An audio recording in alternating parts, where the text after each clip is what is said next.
I like looked down and I was like, okay, yeah, yeah, I don't feel good right now.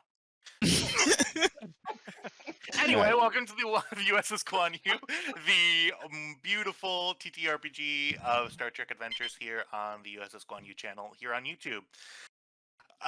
Last we left off, we have our full crew here today. Isn't that beautiful? All five of us are here to witness the next stages of the USS Guan Yu's mission out in the Shackleton Expanse in the Beta Quadrant on the other side of the Klingon Expanse and the Romulan front of the Dominion War. The war is raging. However, you've only seen a couple of glimpses of that over on this side of the Beta Quadrant. Last we left off, the crew was coming to grips with the previous events that happened on Vanguard. Captain Edwards, in particular, significantly reeling from that. Um, Over the course of the last episode, we met our new chief medical officer on board the Guan Yu, Dr. Grix. We also met a very well seasoned and combat experienced counselor, Dr. Talos. Um, these two were introduced to the crew, as well as learning that Lieutenant Nishizumi, who I believe the player who plays Nishizumi, should probably be changing her nickname in Discord to his actual name of Rokel, which is going to be fun, which we can do in a little bit. Um, Nishizumi received the call from the Starfleet Corps of Engineers that the Sabretooth was going to be undergoing further testing and prototyping phases back on Earth. Over, we we continue witness Hagen's telepathy fuckery, waking up to a wet bed, not because of an accident, but because for whatever reason the dreams of water and open ocean permeated the sub and metaconscious to the actual real reality world. The session ended with a bar fight from our captain, Nicholas Edwards, over the replacing Lieutenant Nishizumi with Sog Rokel. After a great Red Cross and Edwards getting knocked on his ass, Dr. I Talos, our didn't new end up on my counselor. ass. Sorry. Okay. Second time. So, just kidding. Just kidding. And the crew of the USS Guan Yu gave Lieutenant Nishizumi a heartfelt goodbye, battling tanks. Left with a nice word from Commander Kelly. And here we last. Still in the midst of a mandatory leave time. I would say that time has advanced maybe further towards the end of that session now, but we have a couple of things that I wanted to take care of in the intermediary period. One of them being, if I could just find the token, that the scene that our wonderful executive producer Kyle made of the counselor's office, which I was intending on actually putting into the game, but it is entirely possible that Right there. that did not happen. Where is it? Guan Yu, fourth one in. Well, fourth one. Yeah, cool. Counselor's office. Oh, and we have activate. Great. Everybody should be pulling over. Uh, Captain Edwards. Yeah. It is the day after your fight in the bar with two Klingons. Your jaw is bruised. The nurse on duty during that time in sick bay um, reduced the swelling significantly and made sure that there were no fractures in your jaw or your nose.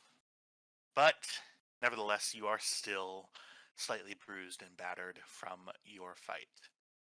You I were know. given. You were told by the new counselor, Dr. Talos, to report to the office right away at, I believe, 0730. are you intending on doing that, is my question.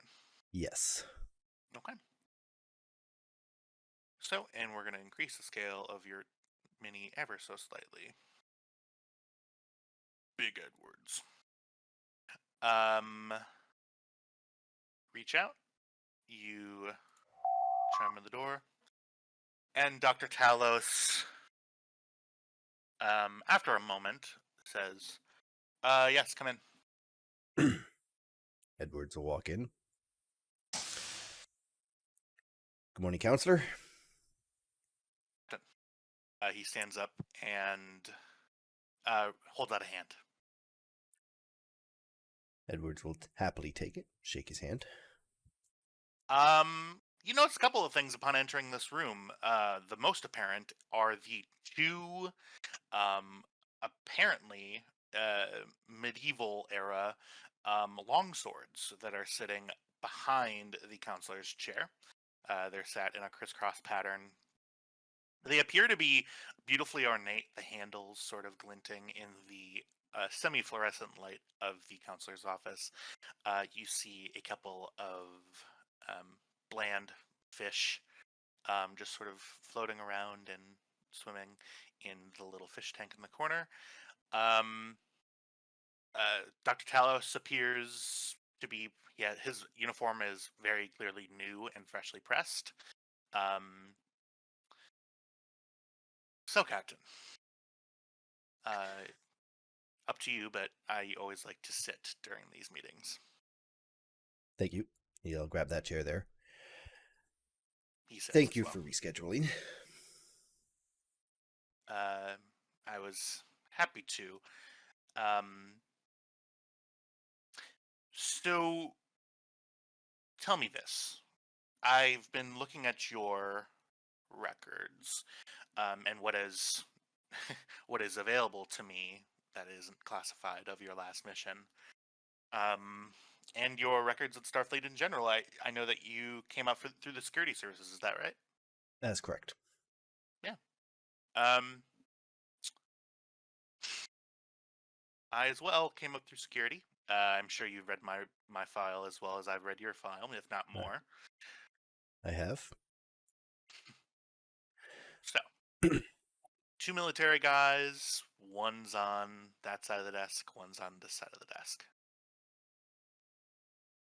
And he looks at you.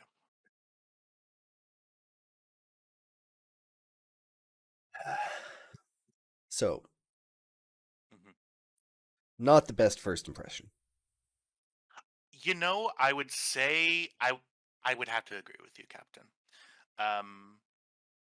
I have learned through my access to my patients' holodeck records on a very basic record that you in the during our originally scheduled time were socializing with a crewman. Is that correct? Yes. Actually, it ended up being more of an impromptu therapy session.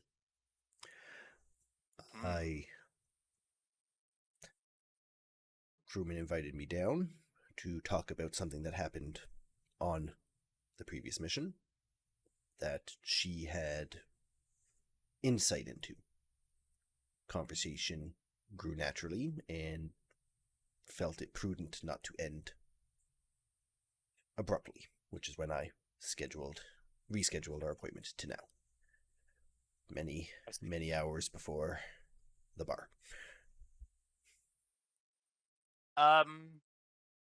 GM talking.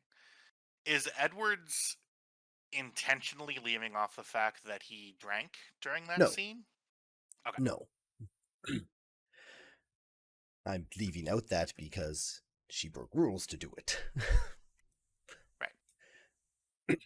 I ended up sharing a drink with her, and we were having a good conversation that I thought would be healing. And then I was going to talk to you about it this morning. But then, of course, the incident over on DS Fortitude and the fact that a number of the things are classified. So Tell me what you know, so I know what I don't have to skirt around. I know that you were involved in the death of a fellow crewman, one that had served under you as your previous role as XO and Chief of Security. I know that on this mission, I don't have any of the specs of the mission, but I have gleaned through sources that I have on my side of the desk that you were not under your own control through whatever means that existed. Okay. So, involved in the death of implies that either a decision I made or a mistake I made was the cause, when in reality I am the one who killed her. Directly. With a grenade. He looks down for a moment, looks up and says, "Okay. Well, I suppose you coming in and saying those things would normally prompt a response from me." Let's be honest, Captain. We both grew up in the military services on the security side of things. We know. I know that you know or have a idea of how this is going to go down. I talk to you about your feelings. You talk to me about how that makes you feel, and then we go on and on and on. Yep. I don't think that is going to help you. Well, that's good. Well, who knows? I'm up to try new things. Haven't given a whole lot of therapy a chance. Kind of helps that my XO is a telepath and can pretty much tell me when I'm feeling wrong. Feeling wrong. Just It's an interesting way to put out it. of sorts. Overworked, overstressed. Okay. And do you find that you grade against that? Having that constantly at your side, or do you rely on it? I wouldn't say I rely on it. Doesn't grate me either. It's just I breathe oxygen, she can sense emotions. It's not her fault. I don't hold it against her. Huh. So here's what's going to happen now. That's some very interesting language you used right there. The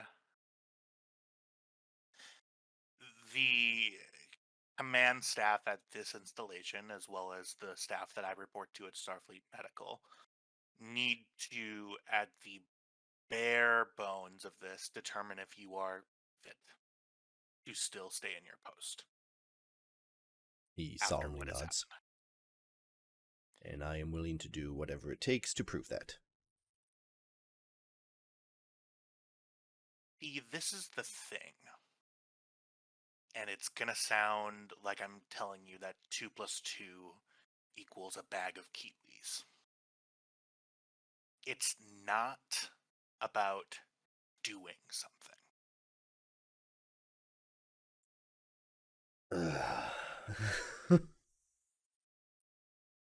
Yeah, it's never easy.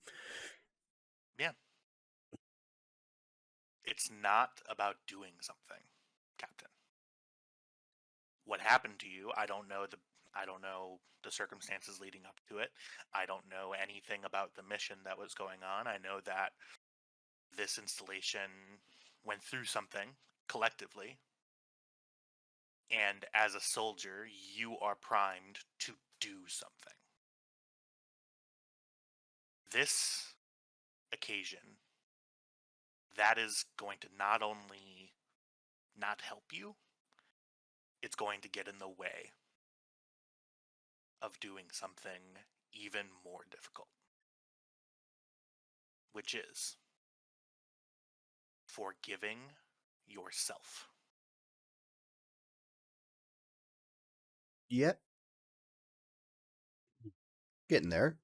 Like, I know in logically, it wasn't me. Gonna take a while to work past the memories. And then there are strategies that I can teach you to help with that. I look forward to learning like those. Trauma, like what you have gone through, is very difficult. Who is And cackling? is somebody laughing at this? This is really hard for me.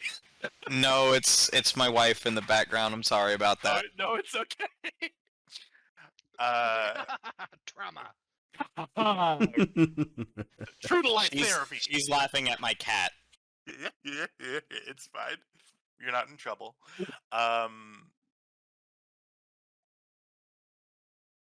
Dr. Talos stands and says,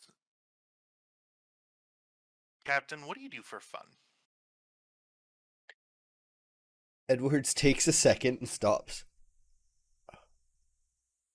Well,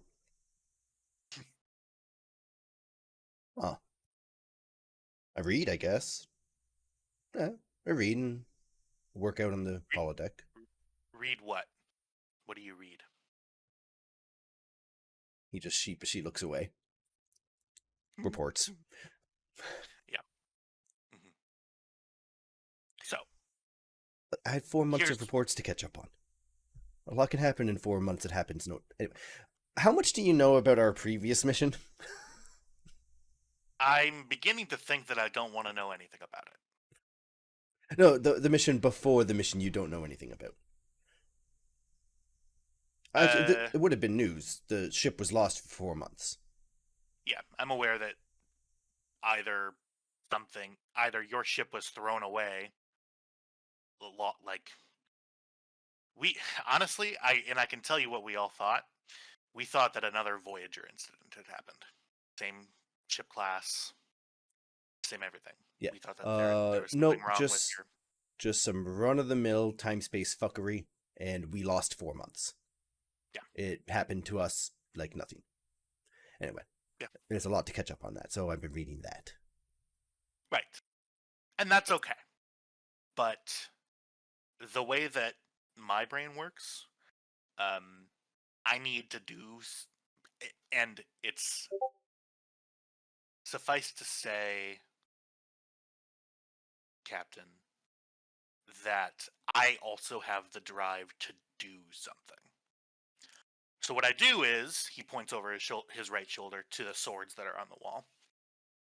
I go into the holodeck, put on armor, and fight with swords and shields. And it gets to be pretty theatrical sometimes, and I find it to be pretty fun. It's a hobby. Do you have a hobby? Not for a while, no. Okay. I guess I could spend more time on the holodeck.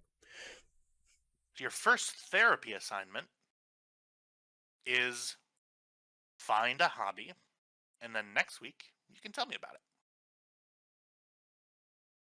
Uh-huh. Mm-hmm. Well, he looks at his display. 10 minutes have passed. That's all I have for you. So if you wanted to go back to, reading your reports or whatever. Oh, okay. Kind of taken aback.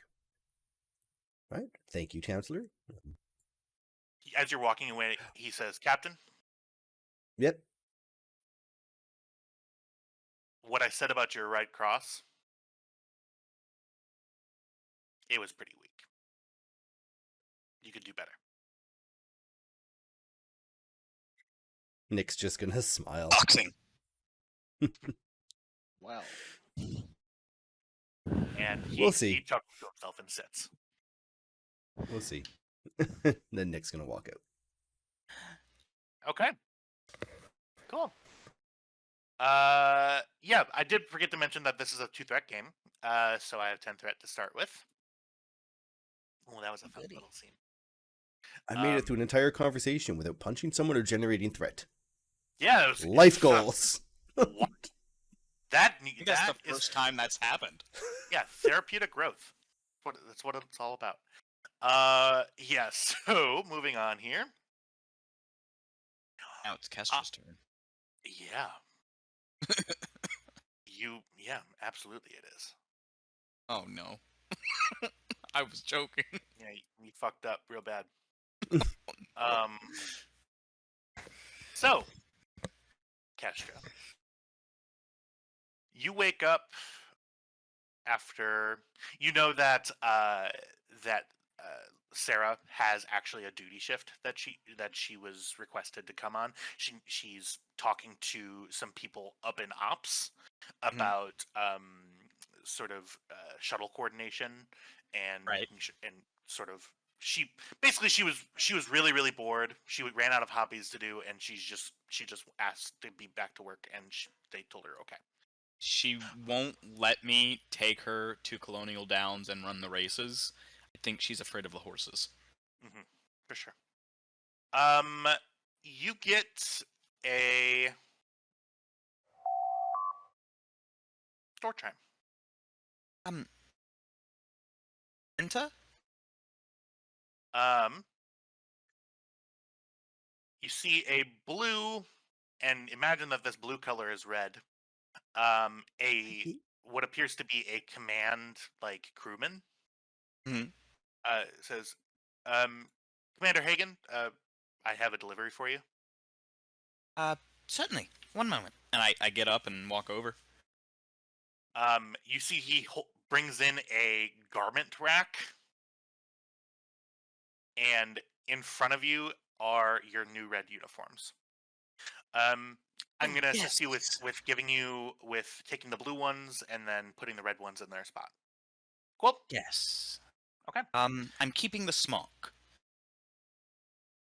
He looks at you, not anticipating any break from protocol. You can immediately feel that, and he's like, I don't, Kyle, I want to eat. I'm not going to say that.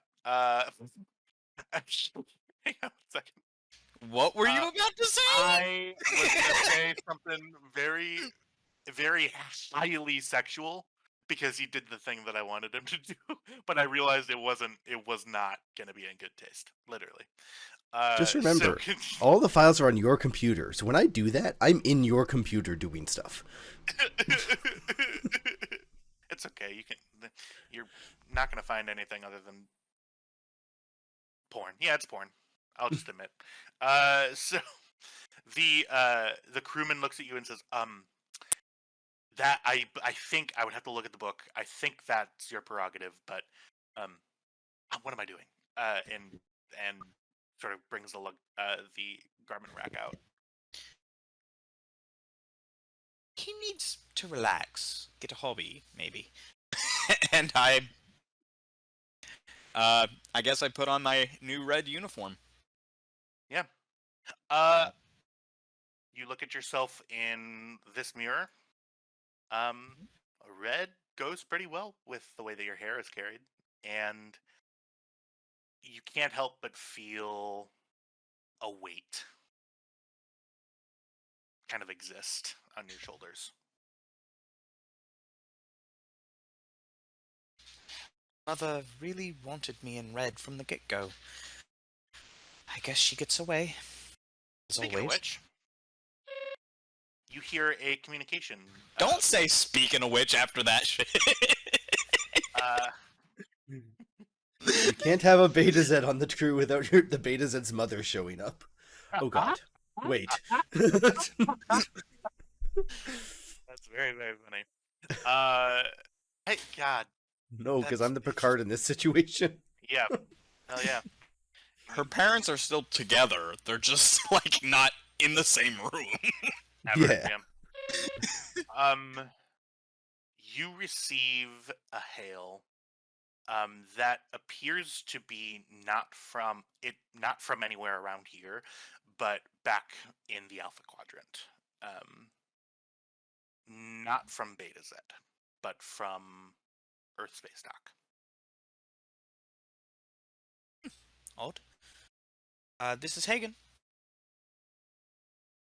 You see subspace channel opening. One moment, please. And you see the akin to like a loading screen pop up, and you see your sister's face. She's not looking great immediately. Her skin is pale. Her hair is normally her hair is pretty similar to yours. She usually likes keeping it up more, and her hair is a little bit longer, but it's down and sort of she brushes it out of her face as the connection gets established. Kestra, Rila, are um, you all right? are you're okay, right? Yes. What's the matter? What's going on? Okay. Um, we we heard that your ship was gone for a while, and I was just calling to make sure that you're okay. Yes, we well, got caught in a some kind of time space anomaly. I'm sorry. I should have called you. yeah, for whatever reason, when we tried to call you, we were we were getting some communications officer that said that no incoming communications were allowed. Um, What was the official story on that? Remind me. uh, yeah, I mean, basically the station. She sort of explains to you, the station, it for whatever reason, and you know the real reason because the comms officers and the other officers on board the station were slowly but surely implanted. Right. So they were in charge of all sort of communications being let in, right? If it's especially during wartime, Right. subspace communications going through Klingon space go through a lot of different authentications. It's a lot of space that's traveling, and Right. pretty much they were interfering with that process. And if they couldn't interfere in the subspace communication by the time I got to the station, they simply said that they were under a communications blackout for a classified reason. Pretty much. Yes, there was something of an incident, but everything's okay now. You look. I'm sorry to say, you look horrible. What's going on? We received the news very a short while ago. Kestra, the Dominion, they seem to be moving towards Beta Z. And don't tell me how I know that, because I'm not supposed to know that. Okay. I am so. They're For a second, Yeah. there's I think this is the first time Rilla's seen it on Kestra's face. There is a bone deep, white hot flash of rage that she gets under control.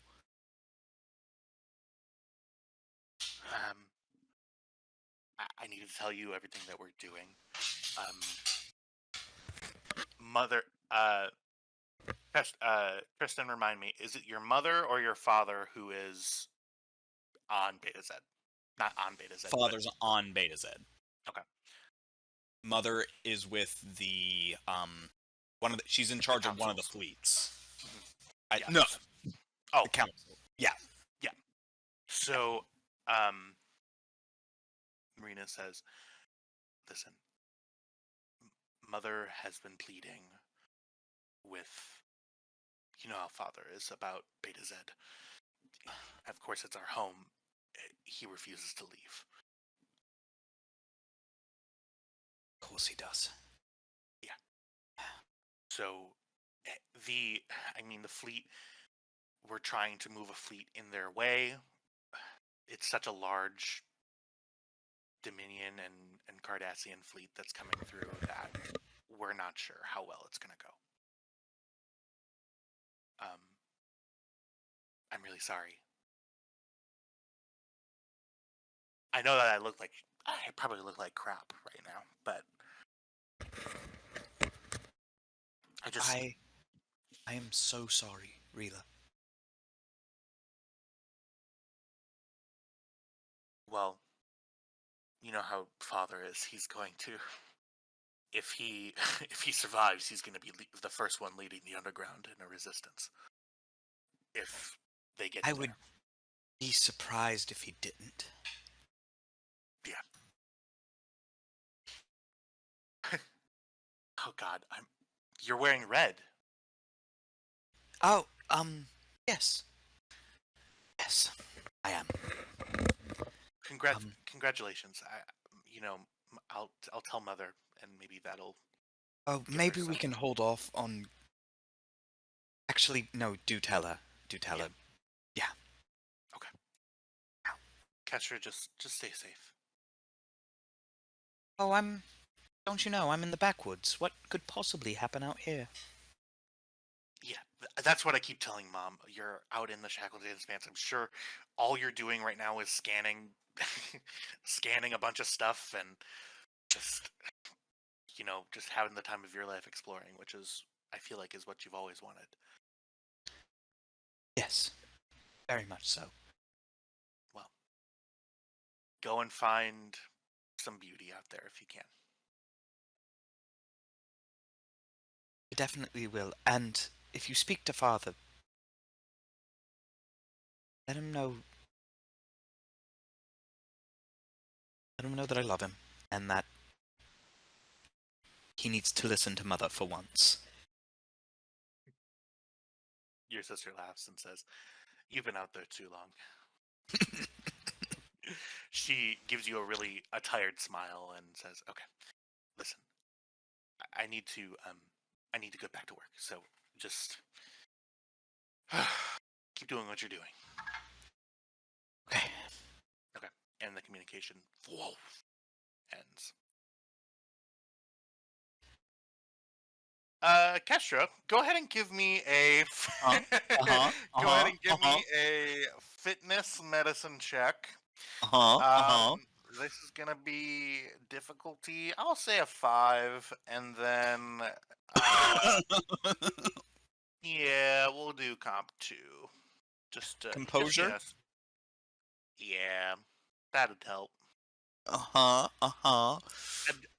Make a diff 4. That's mean. Diff 4. Diff 4, Well, give me 2 dice with threat, I suppose. Mm-hmm. Because that's the only way that this is happening. And...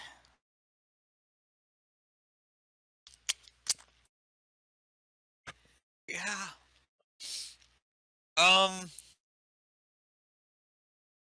Hey, does the time we spend on the station count as a mission?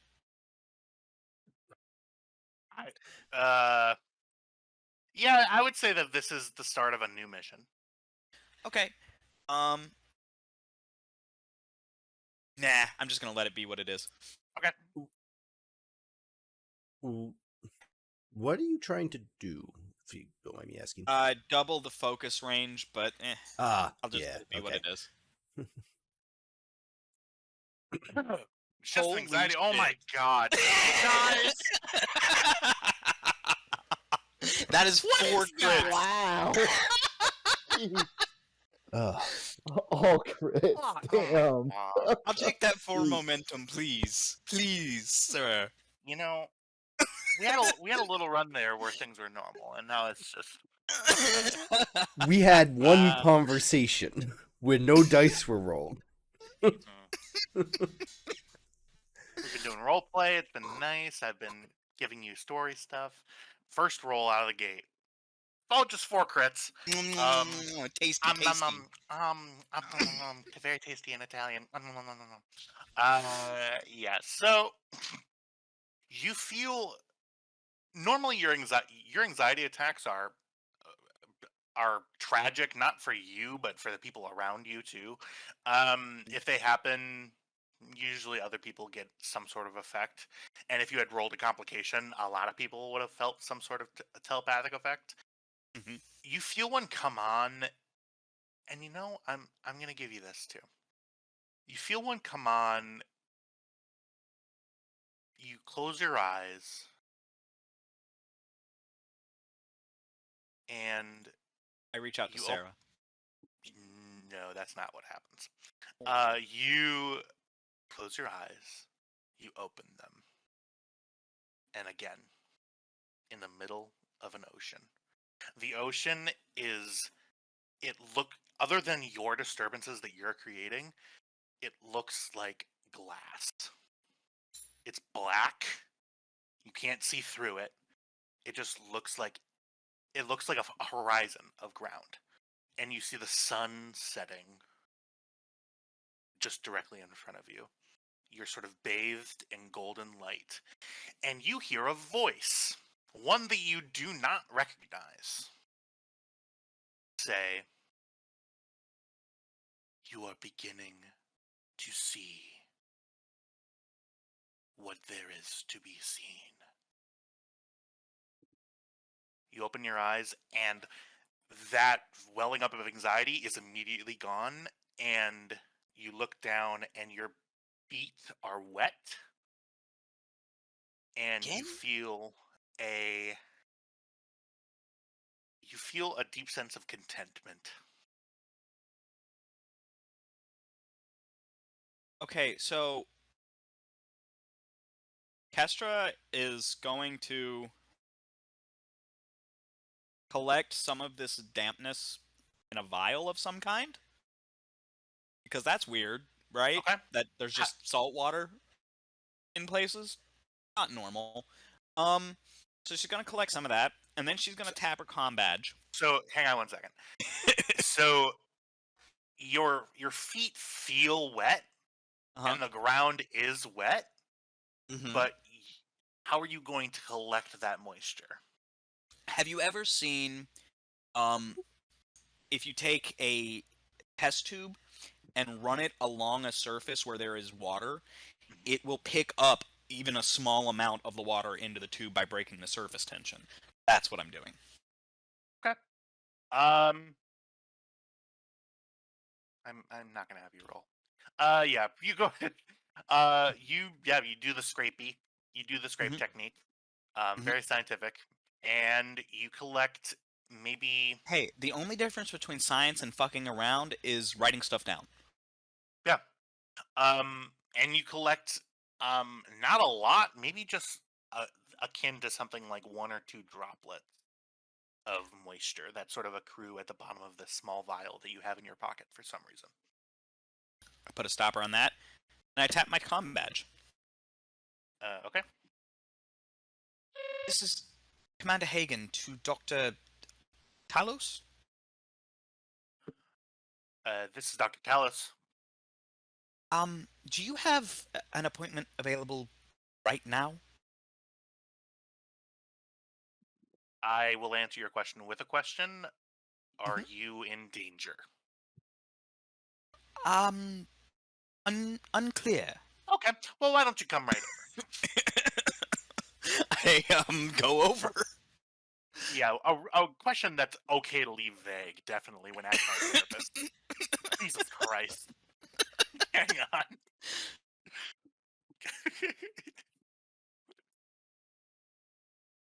Okay. Edwards, you can just be Jombus over there. Hang on, let me just... I'll take care of it. Can you just Edwards let me can live? be Jombus is I'm a faster. great sentence.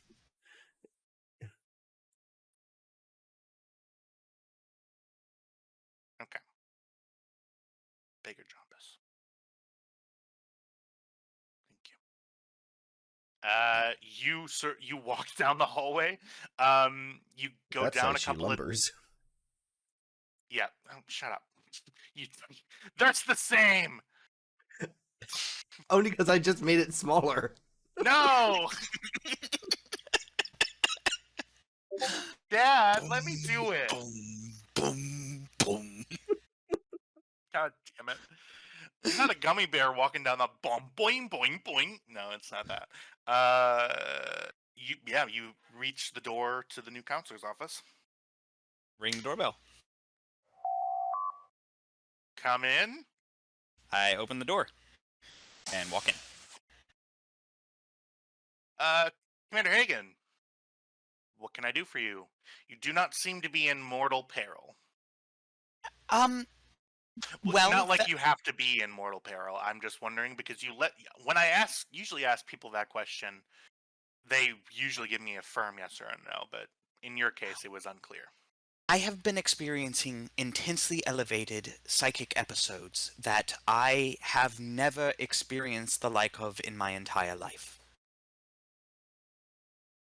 And it is unclear if I am in danger or not, as it currently stands, and I don't know if I'm going crazy, because now I'm hearing voices that are not the usual voices that I hear. Okay. This is day 2, and I'm already seeing that I'm gonna have so much fun. Well, you did sign up for the Guan Yu. I really did, and I think there was actually there was an opportunity that I could serve on board the Enterprise as like a nurse tech, and I thought about leaping at the chance, but that ship has gone through so much that I thought anyway. This is irrelevant. Have a seat, Doctor. I have a seat.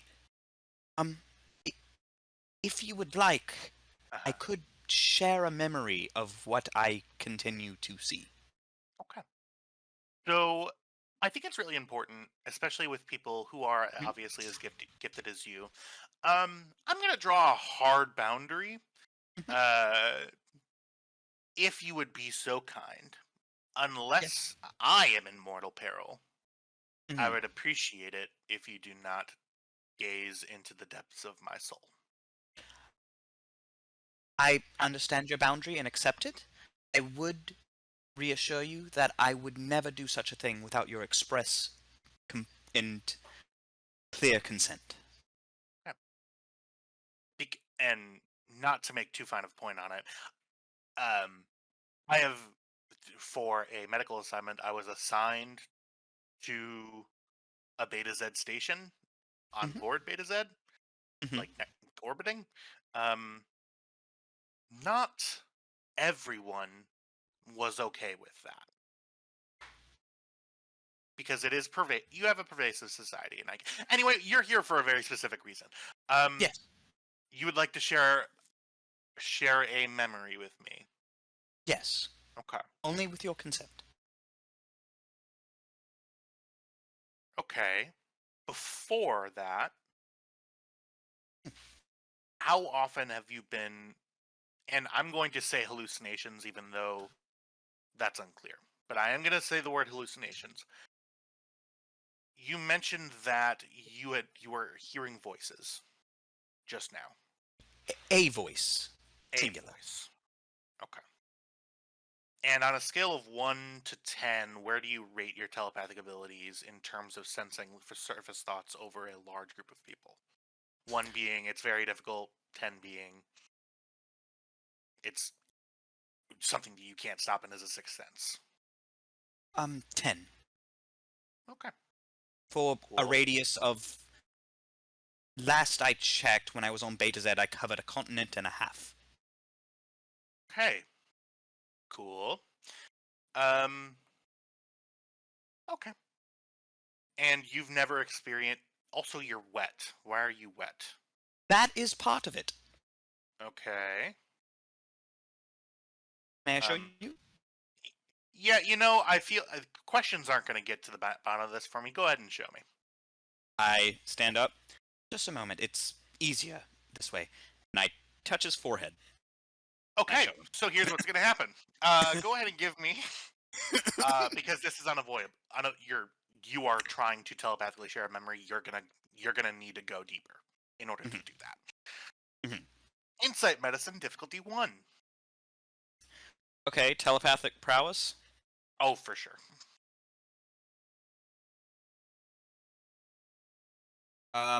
Give me a dice for momentum. Okay.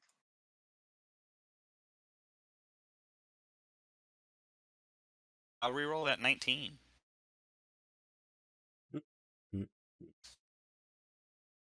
Bum bum bum. Oh dear. Okay. I'll Well- spend that 2 momentum to quash that. Coward.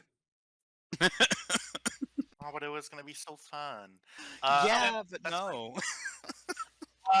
So immediately you perceive his. I mean, you were perceiving his emotions previously, but you now choose to focus all of your mental prowess onto this one individual.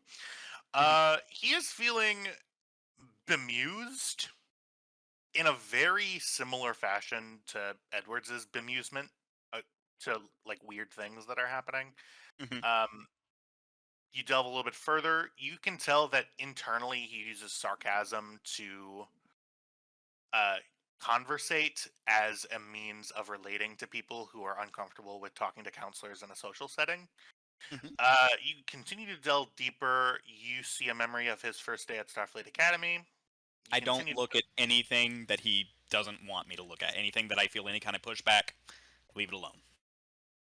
You immediately you see a flash of a war-torn battleground on a planet that I don't believe you've ever been on before, and immediately you get a telepathic equivalent to a kick in the face away from that. You kind of go, oh, and a barrier exists there that would take real effort for you to penetrate, even if that was the thing that you were attempting to penetrate. Right. You can continue to go around deeper and deeper, and you hmm, you would you show here's what you show him. You show Talos what would be akin to like someone pulling out a smartphone and videoing a beautiful, awe-inspiring like concert with like jugglers, and you can sense that there isn't a deep translation of what you were feeling during that time, which is Mm-hmm. a deep-seated feeling of contentment and everything is right in the universe and everything's fine, and a detachment almost from your problems. You sense that you're just showing him a picture of that, not the emotions very much, but just the pictures. Can I choose to um I'm not showing him through the memory what my emotions were, but communicate through our connection what the emotions were at the time. Like, I'm not saying this is what I feel, saying this is how I felt.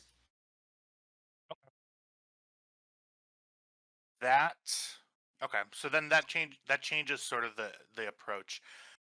You get to the place where you feel like you need to be, Mm. and you feel yourself standing in water but being completely dry. Talos with a wide open expression looking around, and you see again sort of a picture of the actual event that took place. He goes, okay, okay. Is this Can be intense. Are you all right? um? You feel his unease, and you sense that he doesn't quash it, but actually turns that unease into a curiosity, and you feel him settle. That his shoulders relax.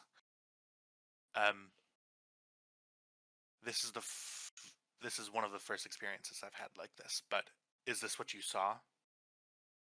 Yes, although it was much more vivid. It was like I was there in the ocean, and I heard this voice. And I play back. Okay. Um, This yeah, is you not. you hear it once again. You hear you are beginning to see what you are supposed to see. In that same a deep sort of not really almost guttural voice, but Mm-hmm. a very low frequency hum of a voice. My gay voice cannot accurately show that, but Getting to see what you are meant to see. yeah, Like that? yeah, You're something beginning like to that, but see lower. what you were meant to see. Oh no, that makes me feel good. That's Uh, makes me feel sound like bad. Mufasa speaking down through the clouds. yeah, I'm speaking to so the rainbows. Who you are. yeah, for sure. Remember Um, who you are. all right. All right, continue with the scene. Okay. This is, and this wasn't the first time you saw this? No, it's not. Okay. How were you feeling when you? Okay. Sorry, I had to step away for a second. I'm uncertain. I need to step away for just a second. I'm so sorry. It's okay. She says that to Talos and runs out of the room. He's like, no, wait, don't leave me here. He God. vanishes. Fizzles into light. I'm stuck. It's water. Ah. Imagine him being that uncool. Yes. Yeah. That's your defense mechanism right now. Imagining Talos being anything other than completely professional and actually really profound.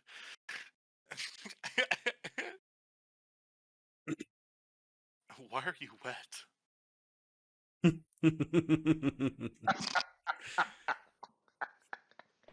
I had my fun in the notes. Yeah, I'm following along.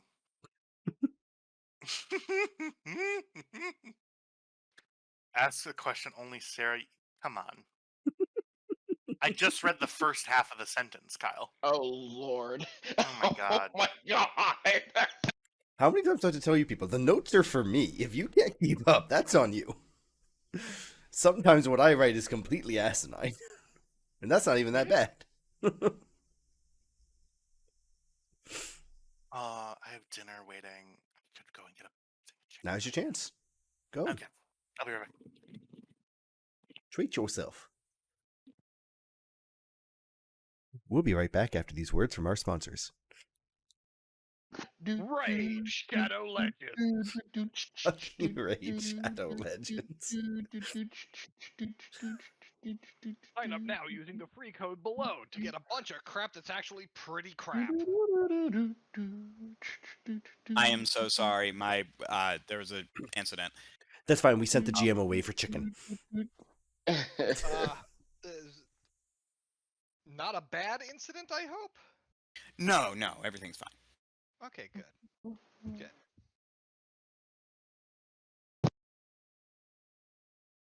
So how's everyone doing? Didn't really get a chance to check in with y'all between the Gerald Ford and that pretty much ran for a while, actually. Lord have mercy. Pretty good. Fucking GDQ was amazing. What's the D stand for again? Done. What's Thanks. what's the G and the Q? That's for? Game's done quick. Okay, get it. Got it. Apologies, everybody. He's back. He's back. Everyone's back. Okay. Great. Where were we? Your team. You see Dr. Talos looks over to you and says, okay, I think I have what I need. If you could end this, that would be great. I release it. And again, you get that sort of levels going up and up and up and up. And you feel yourself back on firm ground. Okay. So... And this is not the first time I've seen this potion. I've seen it two or three times before, and every time it was accompanied with a vision of something I needed to see, or something I that would be helpful for me to know, or that I wanted to know.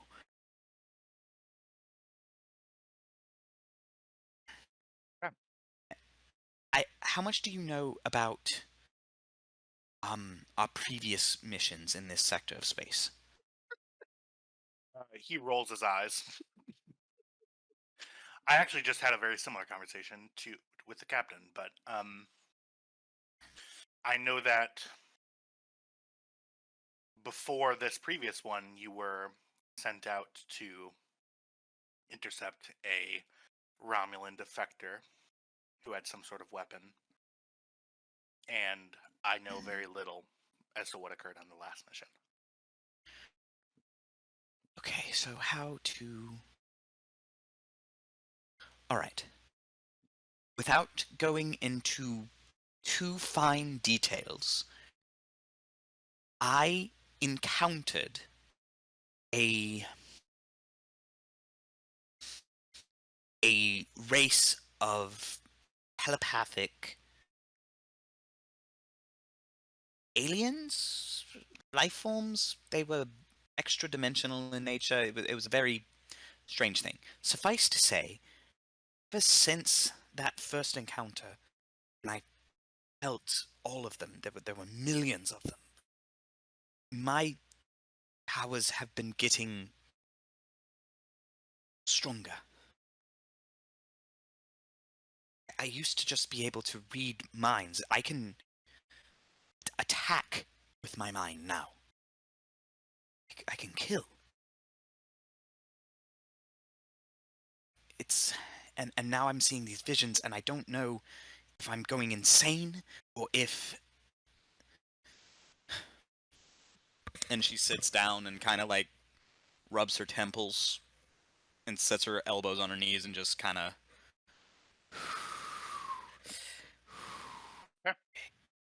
Okay. So,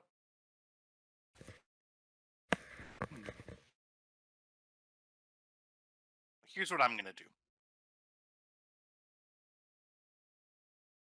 You keep detailed logs in a journal, and he reaches in his desk, pulls out a drawer. He hands you a pen and a paper notebook and puts it down. You're going to record your instances in this book. Here's a couple of things that I want you to be aware of. And I want you to note these. How you are feeling when these visions occur. What you see in each vision. What voices say, the normal stuff.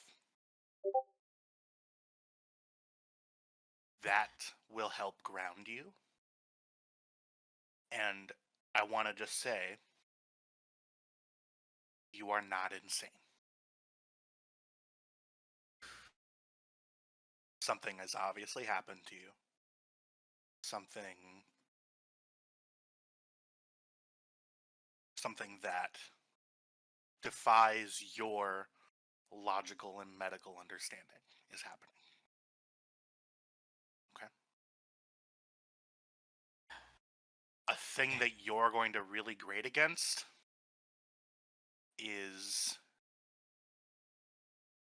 investigating this may quell some anxiety that logical part of your brain has,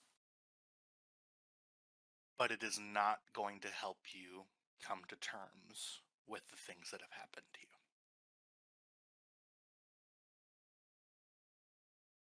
Okay? Okay. So, your medical skills, your knowledge, obviously your infectious personality have gotten you here. And now you're being posed with a problem that those things might not be able to answer. And the scientist's route is to say, that's unacceptable. It's my job to learn. But the maybe internally better response for you as a person could be releasing that attachment and acknowledging that there are going to be things that you don't know. Now, I'm not saying you need to be naive, but these visions are obviously trying to tell you something. What they're telling you, I honestly have no idea. Dream psychology is pseudoscience at this point. Well, it does,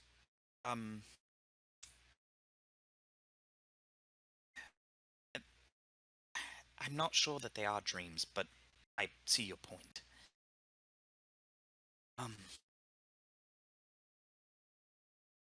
So, keep notes. And do me this one favor. Yes? 2, actually. Number 1, please try your hardest not to kill people using your mind. That's I do pretty try to avoid it, if possible. problematic. Number 1. Number 2, and this may be medically insubordinate of me, maybe don't mention to the Admiral that you have that capability. Admiral Yannick? Yeah. He is aware. Do I want to know how? I don't believe you are cleared to know how. Okay. Well, I'm going to get used to that being a response, but nevertheless, I very would best. apply for clearance. It's actually not when I first arrived on the ship, I didn't have clearance to know about half the things that were happening, so I had to get the clearance. You have to apply through Starfleet Intelligence. I can show you the form later. It's a hassle and a half. But Cool. I'm not if you're going going to to mention that be to anybody, but great.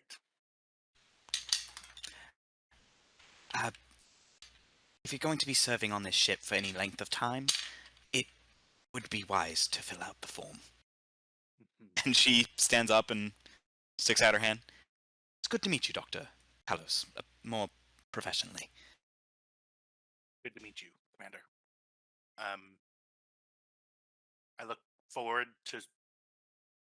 Yeah, I look forward to doing this. Oh, you have no idea what you're in for. And she leaves. Okay. You hear a sigh when the door shuts, and he's like, "Oh God." And he hasn't even met Kelly yet. We're talking Yeah. about that in the main chat. Yeah, there's a distinct possibility that that may be the easiest thing he does all day. God, is this? And he's just like, "Are you happy?" And she's like, "Yeah, I get to fix engines." Right? So tell me about the Borg. Dead. Man, they fucking suck. Alrighty, I'll be right back.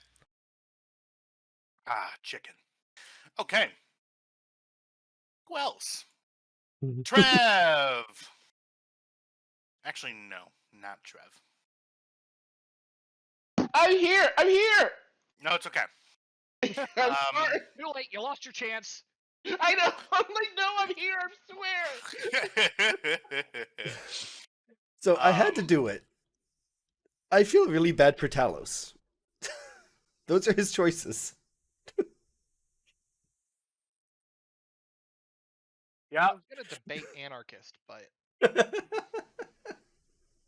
The happiest ensign in Starfleet. Oh my god. I'm just thrilled to be here. Dr. Talos is like, this actually is the worst.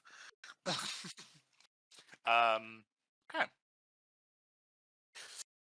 So, Trev, Ensign Woodyard. Yes. you want AFK a bit? Okay. Burping. Because I just swallowed that chicken without chewing it. So Skills. Ensign Woodyard. Yeah. I learn very quickly. Because sometimes you need to swallow it as if your life depends on it. Sorry, that was inappropriate. Continuing to move on. 1 hour, 40 Woodyard. minutes. 1 hour, 40 minutes. So I know You when to can't go give me cut a that. time. No, so I can go back and cut that. Oh, okay. Unless you want that That's out in the safe for ether. YouTube. It's not. Nobody watches it anyway. It's fine. What- Might want to cut Trev? that too. Trev might hear that. I know. I might. His Listen, poor, I'm not gonna worry sensitive about 50-year-old tackles virgin in- ears. In Starfleet.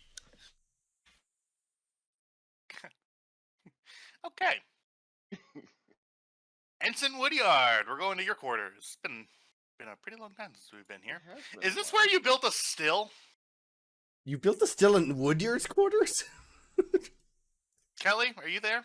No, he went AFK. Oh, okay.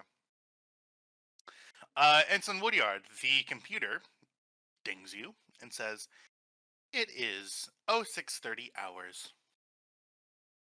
And Ready to start a new day aboard the Guan Yu. Don't leave. And with that, we're going to go over to Kelly. Kelly, you're back.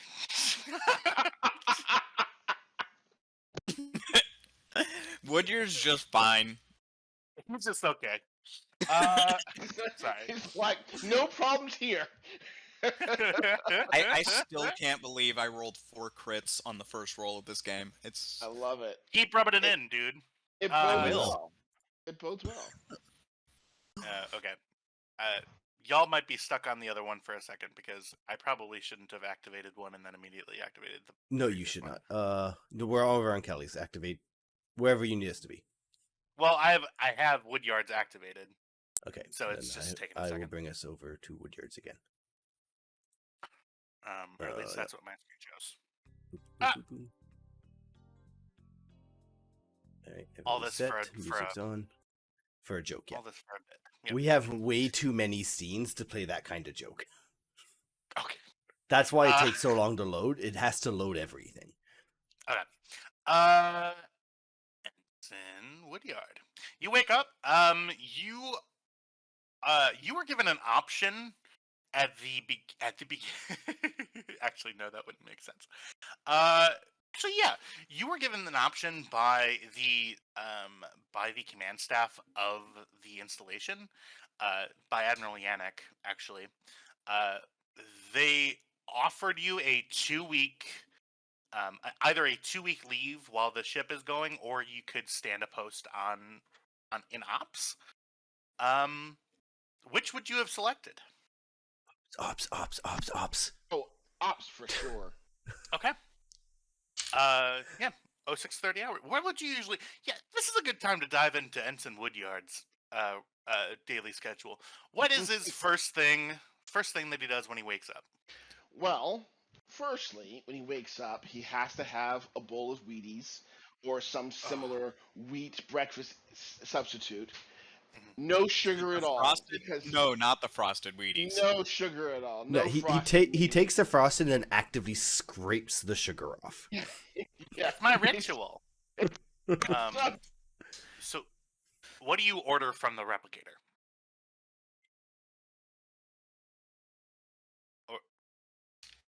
So do your order. Trev. Trevor. Trev. Ensign? He's still there? He's This is trying to Houston, figure out what the Ensign. perfect kind of Wheaties. Oh, God. Wait. Trev? Trev? We're so professional. Titan. Well, I'm back. Okay. He was so excited with it for his Wheaties that he might have had a stroke. Well, he was around when Gerald R. Ford Yeah. was present. Gerald Ford? You're not going to get me with it again. Ford? That joke is not gonna fucking die. Unlike Gerald Ford. Stop fucking saying it. And down on holodeck 2, Gerald Ford is going to be our Moriarty. For real. He just falls and lays there.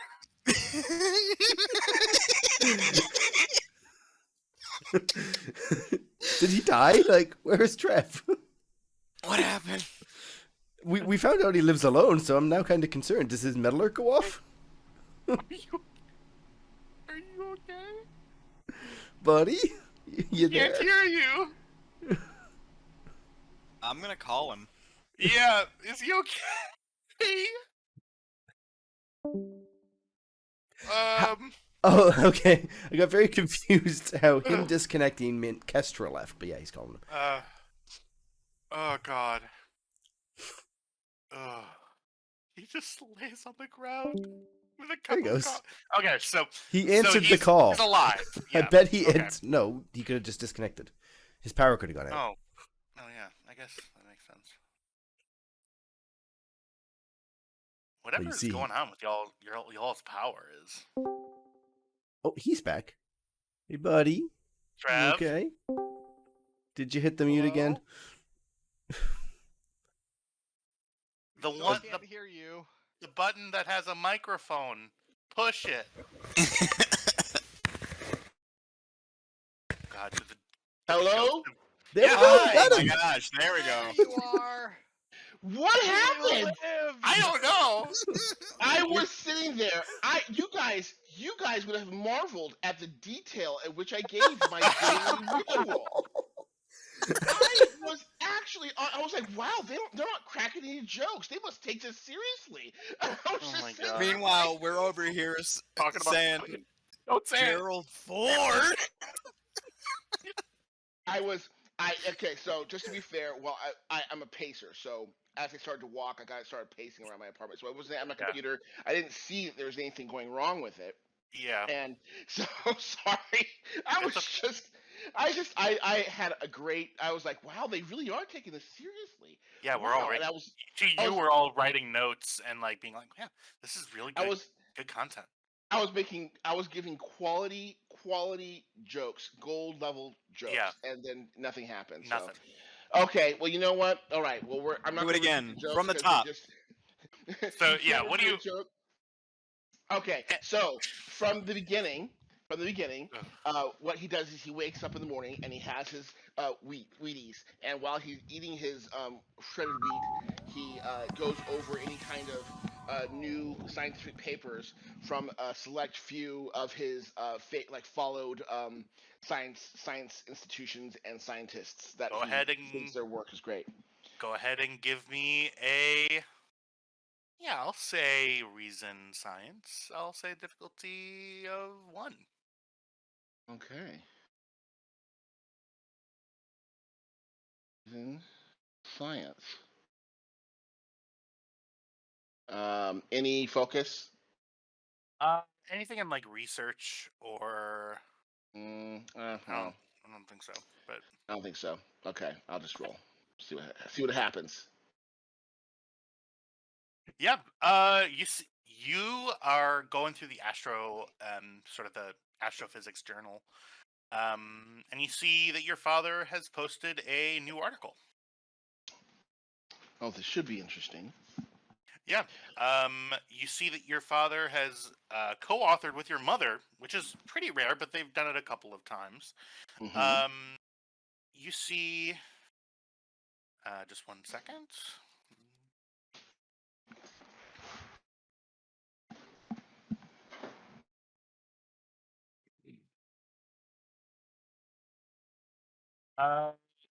Yeah. You see. 1 moment.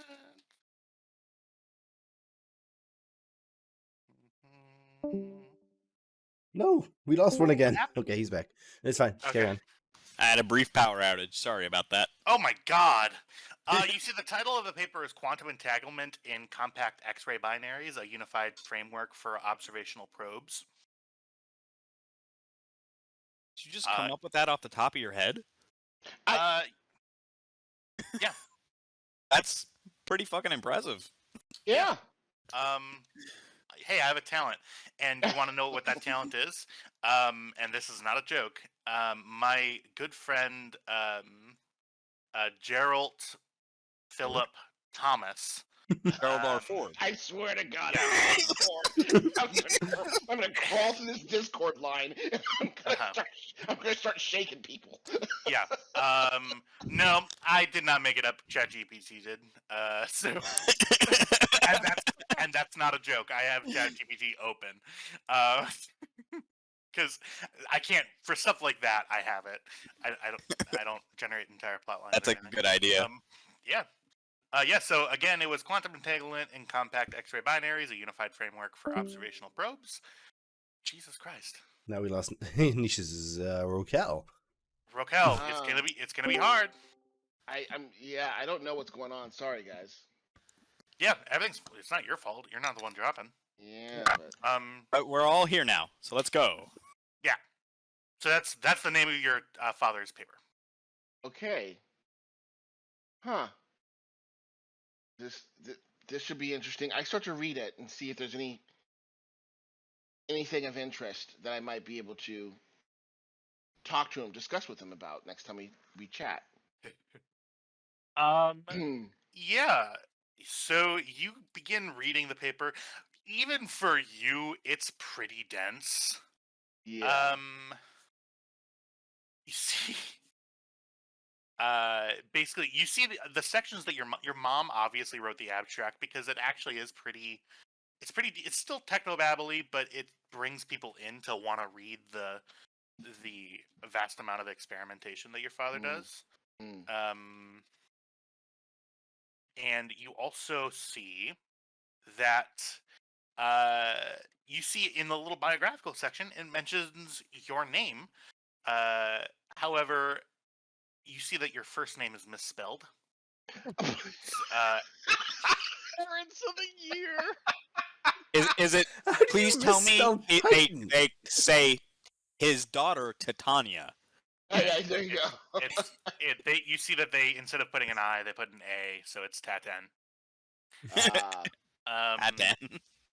Titan. That's the that's the sentimentality I expect from her father. For sure. You see that basically the thesis of the paper is arguing quantum entanglement in terms of correspondence with looking at new space-time geometries for for like hypothetical experimentation based off of a technology that doesn't exist yet. So even for astrophysicists, it's like not pie in the sky, but it's like a hat on a hat. It's like theoretical on top of theoretical on top of theoretical. Mm.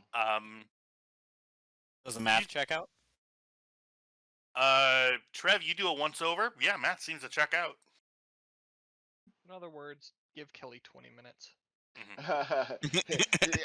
Yeah, you know, to be honest, I'm actually wondering if this is something that I could possibly bring to Kelly to see if there's some kind of workaround, some kind of technology that she could help build to test out this theory.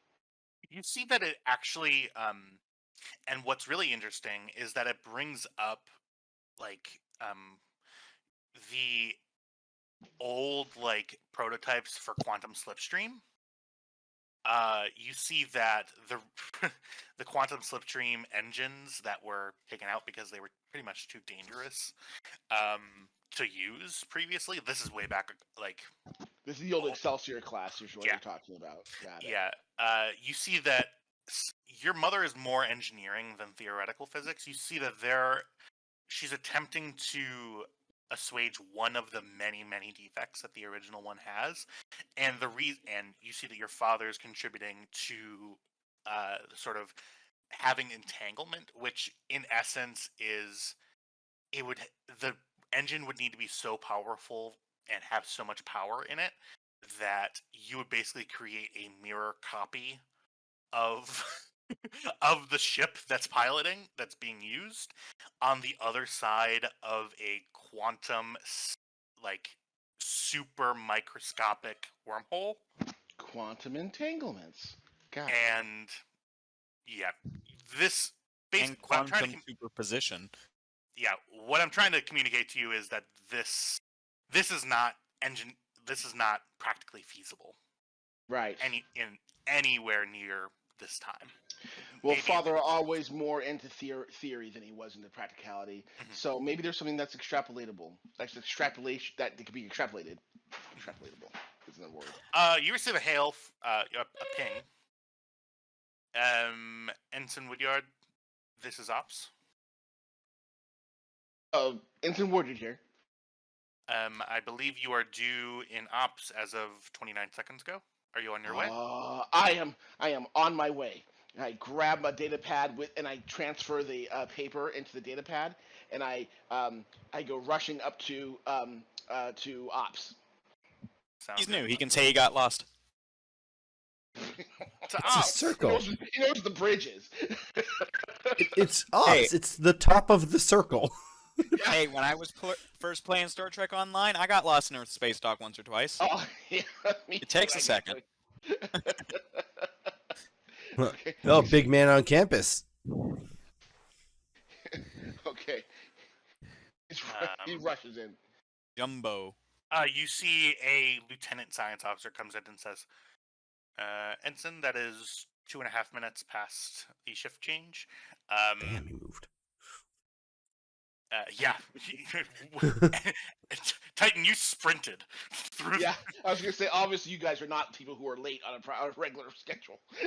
Yeah. You know, it's like when your blood pressure goes up and you're rushing to get I something. was always raised that 5 minutes early is on time is late, and late doesn't happen. Yeah. I'm far too important to care nowadays. There you go. Kind of an outdated. What the dream? methodology. I was raised. I was raised. Oh God. I'm joking. Joking. Okay. Anyway, sorry. So yeah, you see that the lieutenant hands you another data pad. Ensign, we've been receiving some. Of course, you're familiar with the Lormian Horn planet, right?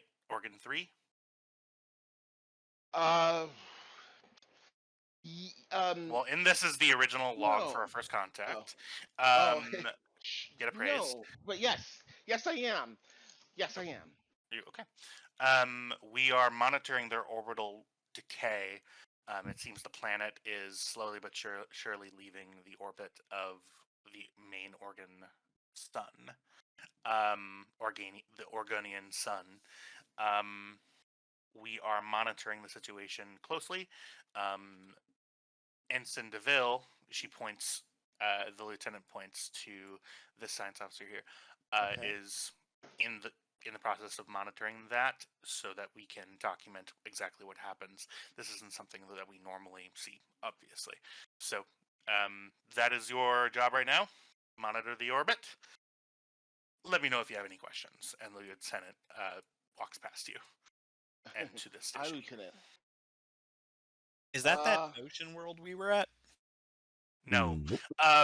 So I've been referring to the. Oh yeah, you weren't here for the Lormian was Horn, not. were you? I was not, but you know what? I can BS it. I can try and read this. No, like, you really no. quick. Like your characters weren't Oh, here for yes. it. No. Yes. Like Commander Hagen, we had a doctor previously before Commander Hagen, and we had a science officer before you, Trev. We won't get Okay. into it. Yeah. Yikes. So- Yikes. Ensign Woodard, Yeah. you take a seat and you actually begin looking. You begin looking at this planet, Organ, which I'll type. Yes, It's I not see it in spelled the the way you think session. it is. I see it in Organ? the session notes, so I'm looking at it. But here's what your character knows. Okay. Ensign DeVille says, it's okay. If you have any questions about the specific log, I have it up here. But basically, before the station was even fully built, and while the USS Guan was en route from space dock on their first maiden voyage, they received a distress call, and she goes into sort of the details of the log. And what we know about Organ 3 is that the race, the Lormians,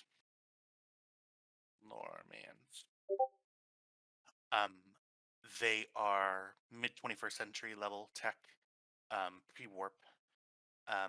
Their planet was previously, by that fallen empire that we've been studying, the Mai. The Mai moved the planet into an orbit that could sustain life, and it is assumed that they lived there before ascending to their crystalline consciousnesses in the engine of the planet itself. Now, the repairs that Commander Kelly put in place appear to be failing, and the orbit is becoming more and more unstable, and the population is attempting to evacuate, but that's been made more difficult by the seismic anomalies and the fact that their orbit is moving. So We should uh, definitely go help them. Just Well, putting it out there. Yeah, yeah. Well, she is not going to be happy to hear her modifications are not working. well, from what I know about the log, and you see as Deville continues, Kelly's fix was something that was a short patch, not something that would be permanent. So we knew that this would be happening, but since they are, anyway, we're just monitoring their orbital decay. If you want to help me with these calculations.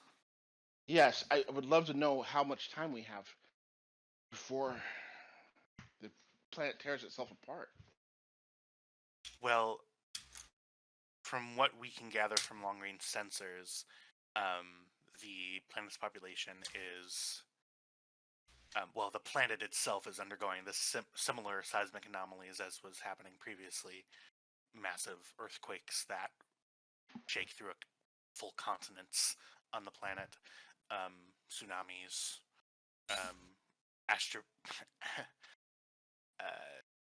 atmospheric distortions. They are going through it right now, and it's only going to get worse. I have one question though. Mhm. It's a pre-warp society. Yeah. Did we disguise ourselves? Did we go down there, and is there an anthropologist on board that I can talk to about this? Well, suffice to say, a ship crash landed on the planet. The Guan Yu was called in to assist. The civilian scientists who were on board the ship, the Tesla, they were rescued by the local population, and they. No wonder it crashed. It's a Tesla. so, so, so needless to say, actually, when we get to break, I have a question to ask about that. But so needless to say, there was already a technological contamination. There was more than a technological contamination when the crew of the Guan Yu attempted to rescue the Tesla at the crash site. They were also, the senior staff was also taken in to what I'm assuming is the government of the planet, and they then found the planetary engine created by the Mai, and then they apparently fixed it temporarily, put a temporary patch in. They were then ordered by the previous admiral, before Admiral Yannick, to disengage diplomatic relations and to cease any further interference in the planet's natural progression. Well, which is why we're stuck. That allays my fears and brings up new ones. Can we reestablish contact with this species to get them off the planet? Also, can there be a more permanent fix for this material, for this machine, this world machine? This is very interesting. Yeah.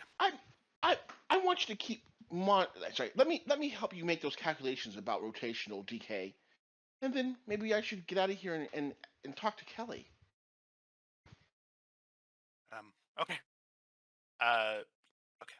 Yeah, I'm gonna carry the one orbital decay, and you guys begin going into that. The lieutenant who appears to be in charge of the science people who are on here, is directly behind you and is working on some other sort of other studies in the corner station.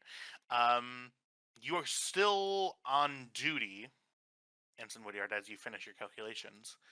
What do you do? I also put the results of the calculations into the data pad that I have currently with me, and then I'm going to say, excuse me for just a moment. I'm going to be gone for maybe 15-20 minutes. I'm going to confer with Lieutenant Commander Kelly, see what she thinks about this. carry on. The other Ensign DeVille looks okay.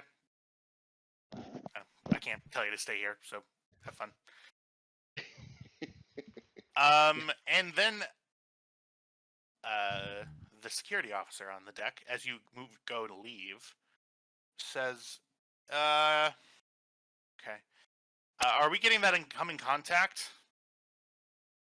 And you see up in this sort of central holographic display, you see a small signal source that's coming in what appears to be a ship.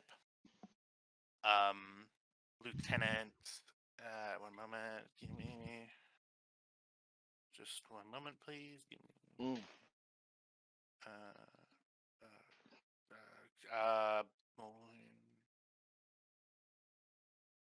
You see Lieutenant Xenix steps forward and says, "Okay, everybody, we have an incoming contact. Deep Space Fortitude to unknown vessel. State your intentions." And you hear static. I'm gonna go over to the nearest sensor station or Sears station and hop up the sensor suite and start scanning. Okay. See what I can learn. Yeah.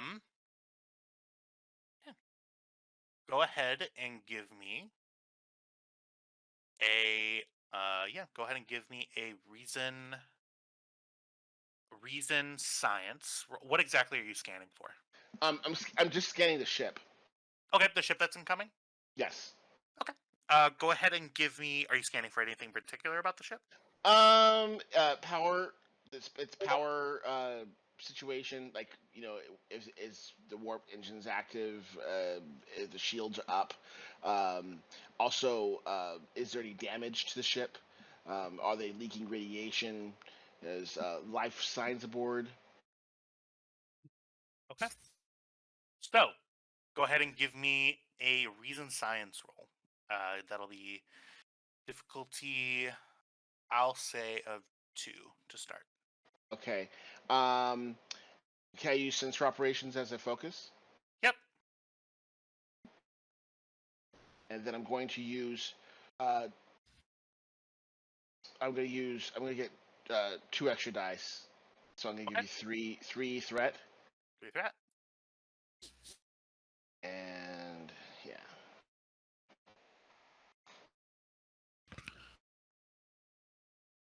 Okay.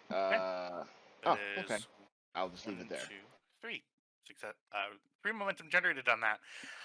Okay, to answer a couple of basic questions about the ship, and then if you'd like to know more, you can purchase. You get 1 free question.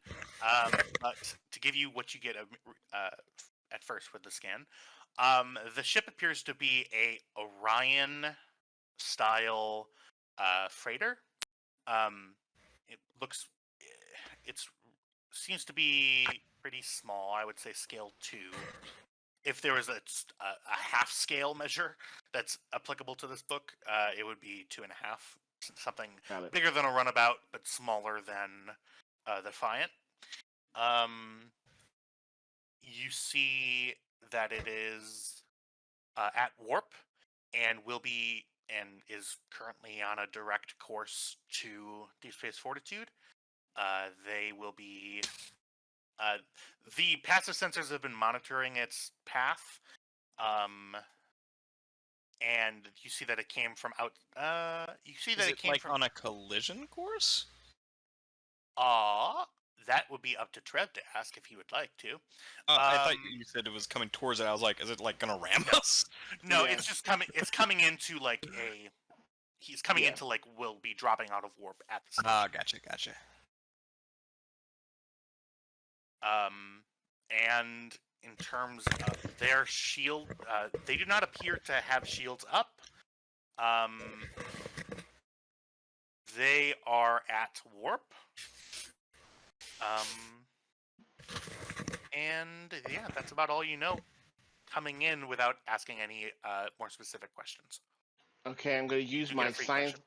My science officer question is going to be life signs aboard. Life signs aboard. You detect.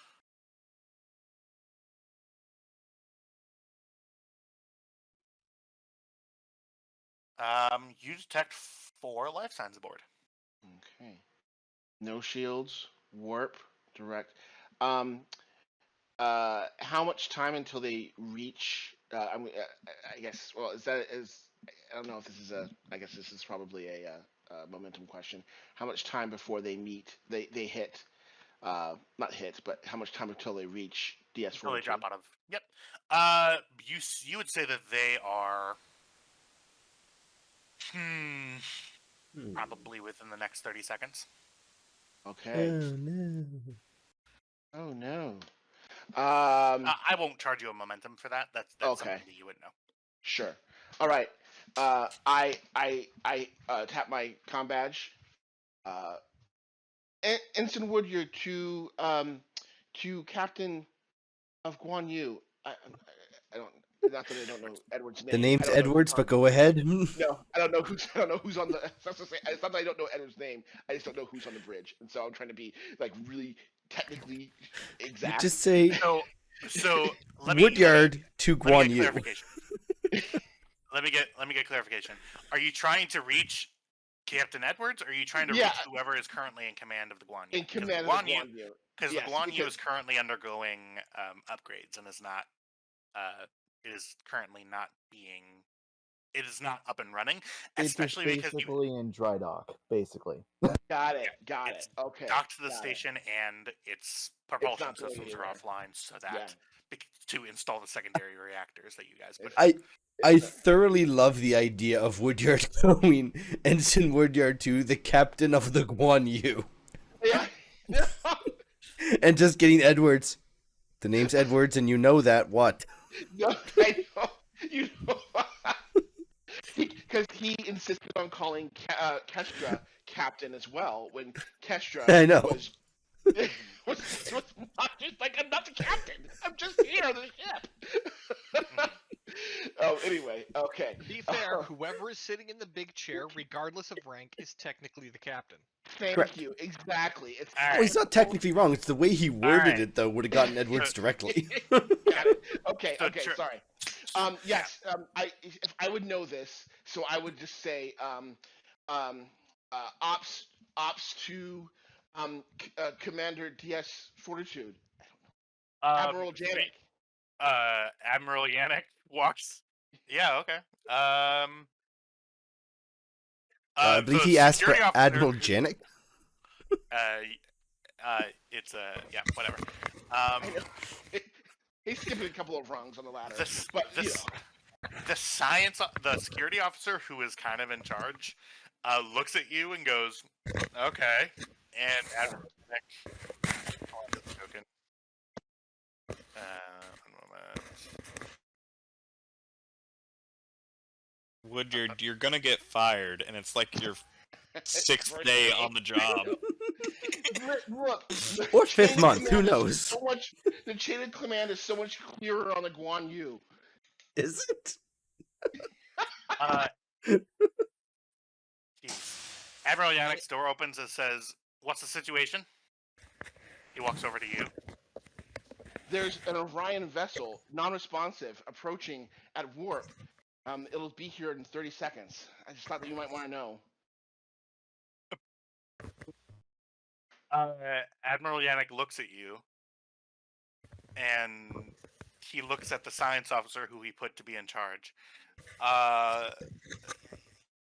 Okay. Let's try hailing again. And he goes in here and says, Orion vessel, this is Admiral Howard Yannick of Deep Space Fortitude.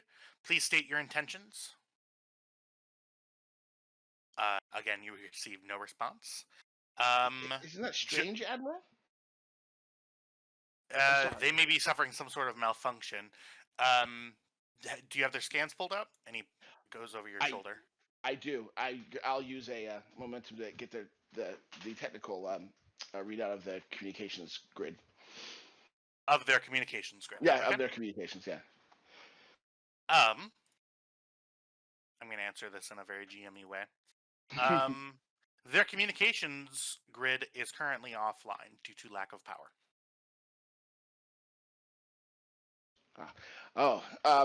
Admiral, it looks like they have some kind of power loss somewhere on board. I would love to help them if they reach the station. They're heading straight here. I'd love to help. Maybe. The security officer talks over you and says, "They are jumping into the system." And here's what happens. Boop. Just to give some more perspective, and ignore the wormhole that you see, but just know that it's a cool background. All right, the wizard's behind the. Really? You curtain. used the wormhole one. When I provided Listen you... to me. Listen to me. Listen to me. What you have is a really nice background. I wanted it to be a combat map, not something that looked. That's what the combat maps are. Here. Yeah, but I wanted the token you to be just- here, but I didn't want to be distracted by the big ass station that was there. if you're distracted by pictures, that's on you. Well, You yeah, can still it is, put so I the didn't use token. the thing. Sorry. You could have just asked for space. I can do Oh. space. Well, you you asked I've for a asked, you space just said- map with DS Fortitude. I gave you a honey, space map with honey. DS. Honey, let's not fight in front of the kids, okay?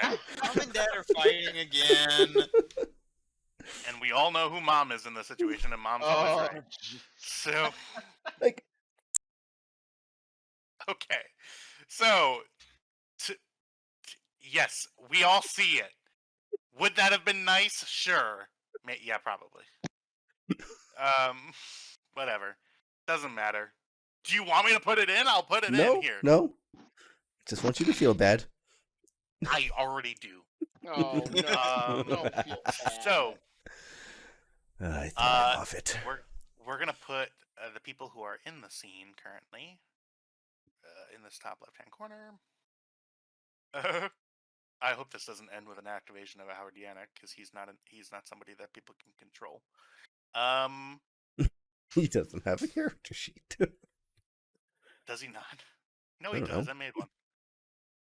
You're not allowed to look at it. I don't look at it. NPC, and then we have unnamed security officer, unnamed engineering officer, and ensign. What's her name? Okay. Cool. So, just to make it easier on myself, we're gonna now be in combat rounds. Cool. There are. So, the SS Serenity, which is something that you would have gleaned, drops out of warp. This is what happens. I'm immediately going to give you, Ensign Woodyard, give me a reason engineering roll, difficulty of 3.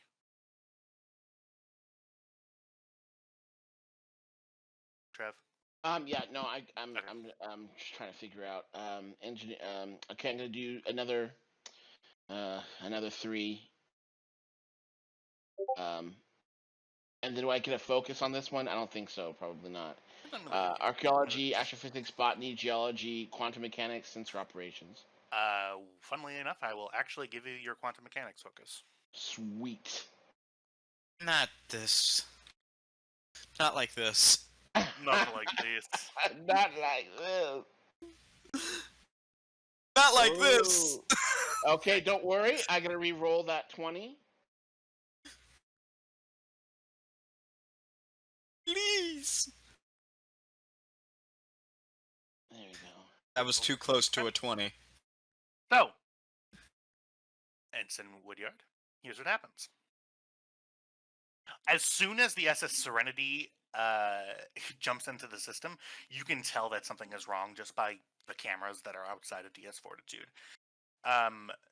Coming out of warp, they begin to flip forward and begin doing somersaults in this direction. Go, Admiral. They're in a flat spin. I'm going to give you some more pieces of information. Technically, that's not a flat spin, that's a tumble. Ah, got it. Flat is all 3 axes. Mm-hmm. Go on. I can keep going. Okay, so their inertial. Sorry. No, it's fine. I set a tone, and this is what I get. So the inertial dampeners of the SS Serenity have completely failed, given the fact that they're doing a over and over flip somersault. The reason for this is that the quantum interleak matrix that is attached to all warp drives destabilized, which causes a subspace flux resonance that disrupted the warp field harmonics that upon jump, and you see that something about jumping out of warp caused this. So the warp bubble became an oval, basically, and kind of threw them for a loop. Just Yeah. So the warp geometry of the bubble was destabilized as it was going through warp, and just because they wanted to come here, they released it, and that amount of energy, that kinetic energy, flipped them forward. And now the last thing that you see is that there is currently a dangerous energy cascade within the dilithium matrix of their warp core. This, among other things, is affecting their warp containment field. so that she's gonna blow. So, Okay. Admiral Yannick, they're in a spin. It looks like their warp field has been destabilized, as well as their warp core. She's gonna blow. Tractor alert. beam. Yeah. You all hear the red alert. On a ship, a red alert, especially the Guan Yu, is pretty standard. On a starbase, not very standard at all. A red alert on a starbase, given the capabilities of a starbase, is an emergency situation. I do want to know what everybody else is doing, and then we'll get back to the action on board ops.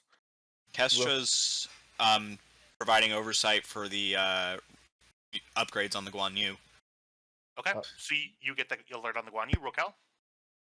Rokel, well, he's on the starbase currently. Everyone's on the starbase, and the Guan Yu is not operational at the moment. So he's gonna just prepare security for a possible boarding or possible action. Hello, can you hear me? Yep, I can hear Yep. you. I heard that whole thing. Kelly? Kelly is probably sitting in her quarters. She looks up from her model, raises an eyebrow, looks back down to her model because she's on enforced leave. Okay. So, Ensign Woodyard, what would you like to do?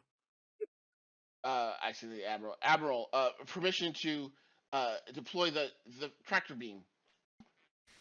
Yeah, let's see if we can stop their momentum. Okay. And Kyle. No, it's fine. I like it. No, carry on. No, tell me what you want to do. Edward is just going to look up and says, responding to red alerts could be a hobby, and just head out to the bridge of the Guan Yu, just to be there. Not that I can do anything, but, it's kind of broken. Kestra turns around in the chair. Get back in that room. How? You're also on mandatory leave. You don't get to have the high road right now.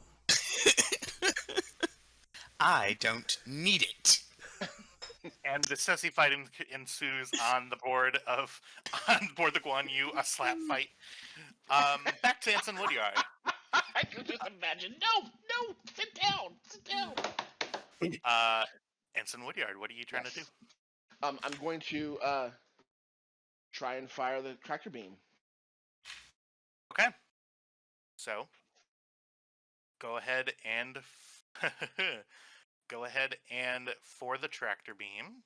One moment, Lord. please. I have a feeling that I probably should have checked what firing the tractor beam entails, and I don't know if I have it. But... It's a security roll. Oh, Um, my second lowest. All right. all right. I can hit it Which- for the station. Wouldn't like the security officer take care of that role though? Ensign Woodyard is currently the only named character that is on board the ship. The only named player character, rather. Ah. So, unless Ensign Woodyard would like to defer to one of the security officers, it would be his round. I'm going to use my my turn to. Isn't there like a command action or something kind of like a? Yeah. There certainly would be a direct action if you were Direct. at all in command here, which you are not. There's an admiral over your shoulder. Okay. Can he tell the admiral what to do, and then the admiral take the direct action? I mean, like- I can try it. Let's just try it out. If I miss, then I can start telling other people what to do, or asking other people to do something. But Okay. let's just see. Who knows? Yeah, tractor beam. I believe it's control security. Assisted by the station's... And actually, what is the range on a tractor beam? I believe it's close range, correct? Woodyard, didn't you spend a whole lot of time reading about tractor beams? Did I just do that? Sure.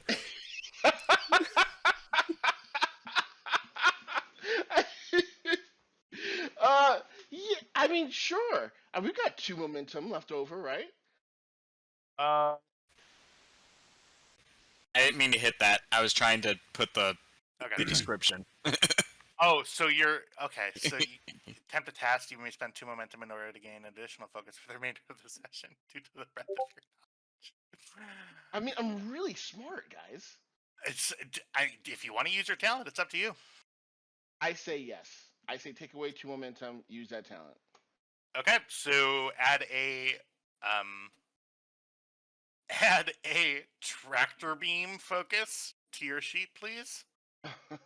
Will do. Why don't mind if I do? Did we ever figure out what the range of a tractor beam is? I believe it's close. It is close. It is very much close. So this is medium, long, I'll be right extreme back. range. Okay. It just so happened that I read about tractor beam technology in a paper that I was looking at this morning. So how apropos of it was it? Yeah, that, how this apropos. situation- So normally the difficulty would be 2, 3, 4, 5, but I'm going to spend the threat that you gave me. Oh boy.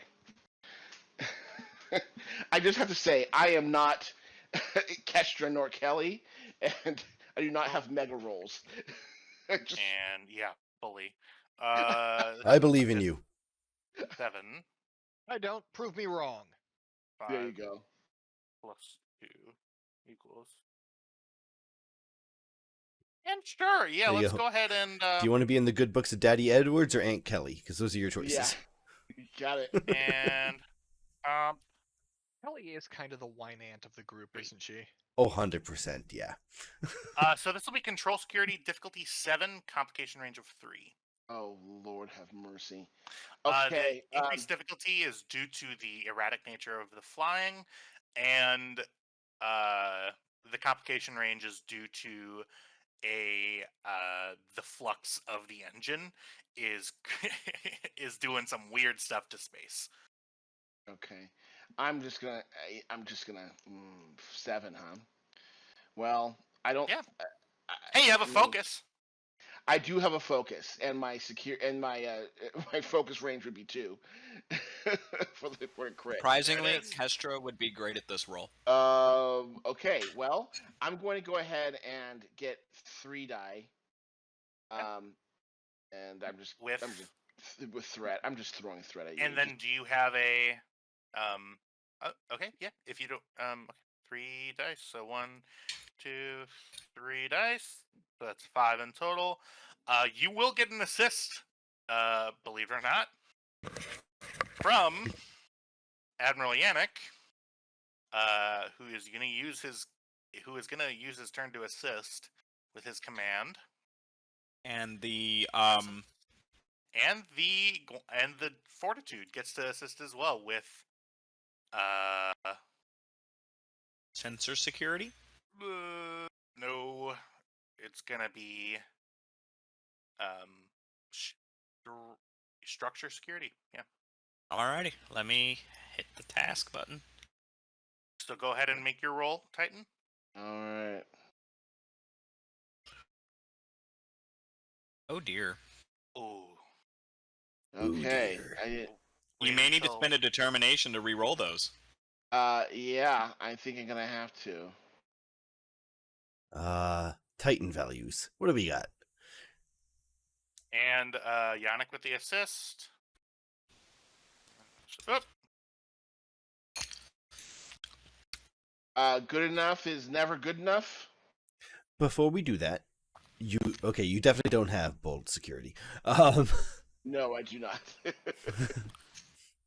So you currently are sitting at 5 with 2 comps. Oh boy, it would be real nice to be able to re-roll those 2 and get 2 more successes. I just would love that. Yeah, I mean, it sounds like the story just wants that to happen, right? It really does. Okay, yeah, I'm gonna go ahead and use my determination. I'm gonna use my value. Good enough is never good enough, or who doesn't want a helping hand, which is kind of like the I know it's not my job, but you could really use my help in this situation. I would take the first one over the second one. Okay, good enough is never good enough. All right. Oh, whoops, I'm not crossing that out. I'm just using it. Okay. Let's re-roll 2 more then. Focus. 2 more. You have to do 2 dice under a 12, Okay. or 2 or lower. Yes! Oh my god. Yeah, boy! There we fucking go. So, okay. Yeah. So you, hey, it was a Was that good thing that laughing you or read about. crying? It was a good thing that you read about tractor beams this morning. It absolutely was. You were quite frankly. sprinting up to the hops, and you saw an article about extending the ranges of tractor beams. And hey, it became immediately apropos, to use your word, to the current situation. You jam power into the tractor beam, into the tractor beam emitters. You charge them up well past their maximums. You divert power away from phasers, from some other systems, and you whoa, stop. The ship stops spinning and is there. Oh. And it stops spinning. Yeah, right there.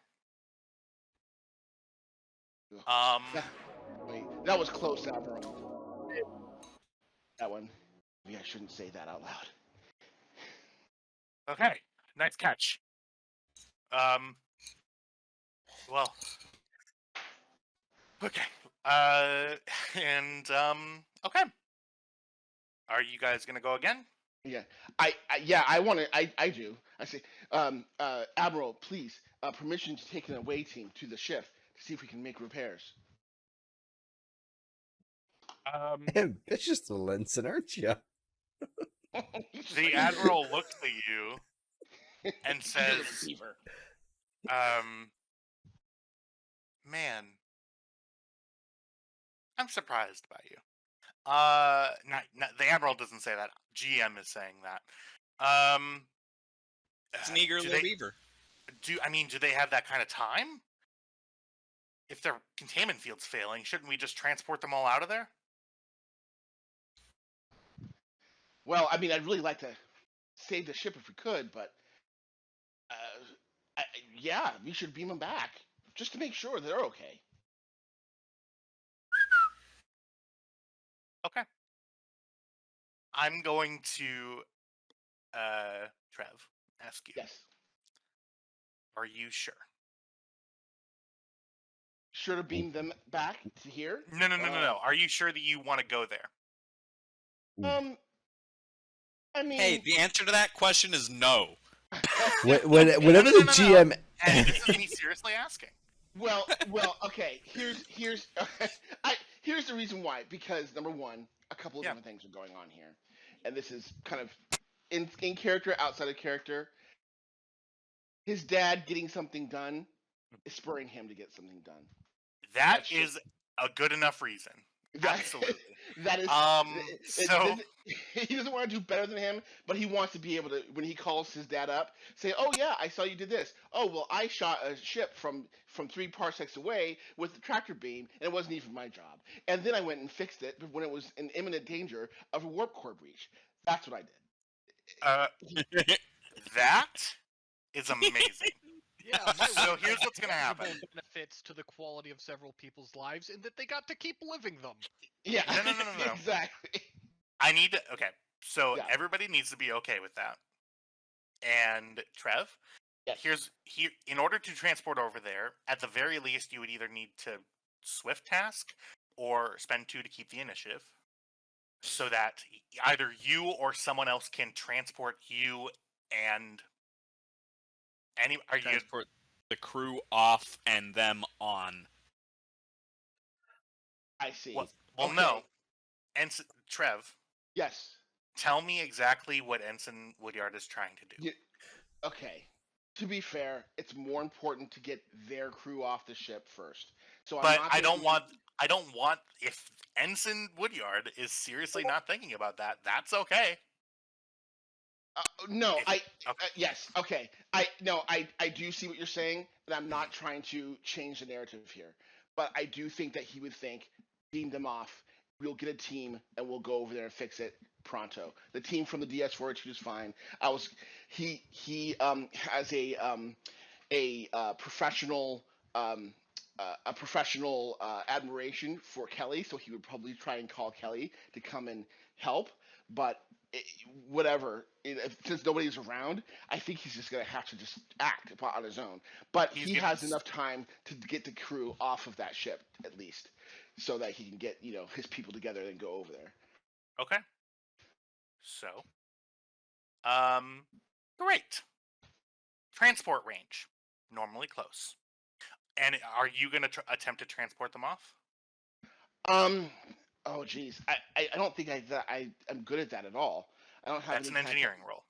It's an engineering role. I'm very good at engineering, and I think it's engineering control. So yeah, I mean, sure, I could do that. Okay, so do you want to swift task then, and then attempt to transport the crew off? Sure, let's just do that. Cool. Swift task. Great. So, this is. It's normally okay. I'm starting to think that maybe I should have read up on transporters rather than on tractor beams, but hey, you made your choices. I did. You were sprinting. You couldn't read more than one thing. Let me pull up the rules for transporters here really quick. It's easy. Base difficulty 2, increase the difficulty for everything that's wrong. Pad to pad is a base difficulty 2. So, pad to not pad, difficulty 3, distance, so on and so forth. Not pad to not pad is something else too, right? Well, you could put them on a pad on our end. Oh, that's true. I could. Sure. Yeah, so not from transporting from somewhere else off of a pad to on a pad, that is base difficulty 3. Close range is going to hurt you here, so this is going to be difficulty 4, 5, and 6. Oof. And I'm also going to continue to pose that comp range on you. 3. So this is control engineering. Could I difficulty of 6. Assisted by sensors engineering. could I provide the assist action here? Ooh, how? The Guan Yu's sensor array is much more advanced than what would be on a stationary station. I would like to slave the Guan Yu's sensor array, which is not being upgraded and therefore should be fully operational, to the station to give him better targeting. Okay. I'm gonna stand in your way on this because unfortunately your character hasn't been brought into this scene in an active enough way to assist. Okay. If Ensign Woodyard were to have reached out to you before attempting this and done that, that would have been an action in and of itself. Got it. Okay. But I wouldn't allow an assist in this regard. Assisted by Sensors Engineering. Okay, because it's sensors, I can use my technical expertise to reroll 1d20, and and I think that's it because I don't have bold engineering. Okay. Yeah, Station is still going to be assisting. So, and Admiral Yannick unfortunately will not be assisting. He already Okay. used his assist. So all right, so the And actually, I'm so sorry to do this, but since you No. are swift tasking, difficulty goes up by one additionally. that's So right. your That's difficulty fine. is 7. Okay. All right, that's fine. Okay, I'm gonna go ahead and get all the additional folk. Bulmet? All additional threat die. Cool. So 3 die. So 6 threat. Great. 6 threat. Okay. And Before you make any rash decisions, I'm fairly certain sensors are a key part of transporters, so your sensor operations might come into play here. It's assisted by the station's sensors. I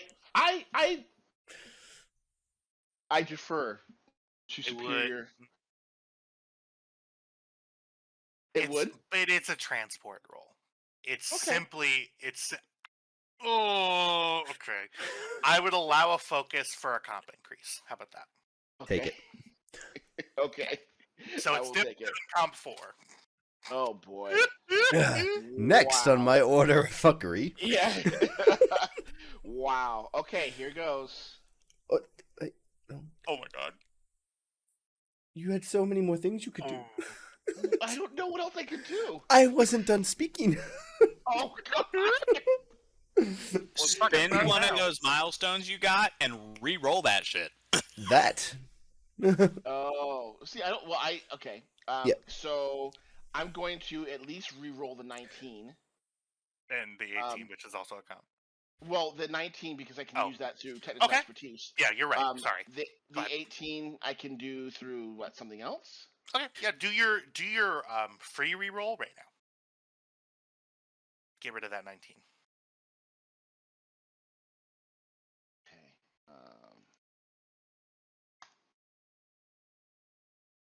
Oh. Okay. So my current count is 5. 5 with 1 complication. Correct.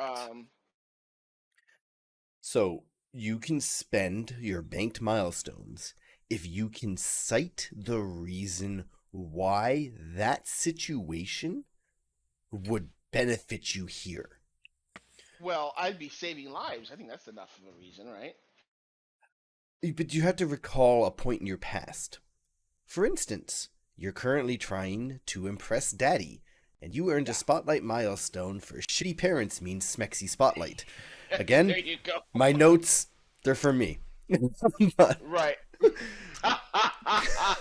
Yeah, I mean, imagine. I'm imagining my father's face when I get these people off, these Orions off of this. Well, I don't even know if they're Orions or not. These people off of the ship. There's so much about this situation that you have you're going so gung ho, and I love it. I'm just trying to help you succeed. Season 5, Ensign Woodyard is Eager Beaver. Ensign Woodyard. You guys are gonna see it all over the place. You're gonna have to put them on a leash. I would allow you to use that milestone to give you back your determination, which you can use to the first value that you cited previously to re-roll any amount of dice in that pool. Okay, so I'll just go ahead and then I'll re-roll the 2 then. Re-roll the 18. I mean. Yeah. Okay, so.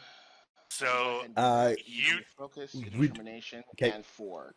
Before you re-roll, if Yes. you re-roll just the 18, you won't mathematically succeed.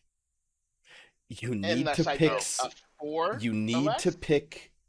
Yeah, so even with a crit right now, because you re-roll the 18, you get a crit. No, you he win. re-roll. Yeah. You could risk it and re-roll 2 dice. Chances of a success are high, but chances for 2 crits are high. So, how lucky do you feel? Well, I still haven't got the assist from the ship, right? You do. You correct, but you don't get to count on those. So yeah, you have to try. Well, you're Somebody rerolling re-roll 18. that. Somebody roll that. Yeah. Somebody roll that right now. No. Okay. Well, yeah, roll. Oh, Yeah. okay. If you want to resolve this first, let's resolve it. No. I it's Resolve hear fine. what this you're first. saying. You're saying if I re-roll 2 dice, the 14 and the 18, I have a better chance of getting a crit success, and I won't even need to rely on the ship. Is what you're saying. I think it's fair enough. Yeah, but it's high risk, high reward. You need to get a crit, and you need to get a success or a crit. You are risking. All right, folks. What are you gonna do, Trav? Okay, all right. You know what I'm gonna? I will just do the high risk, high reward because Titan's trying to be an eager beaver, so I'll re-roll Okay. the 14 and the 18. Do it.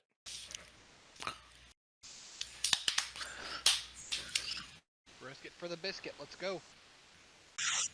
I don't. I don't know So- how I rolled. Sorry, I did not mean to. I think you need to re-roll that.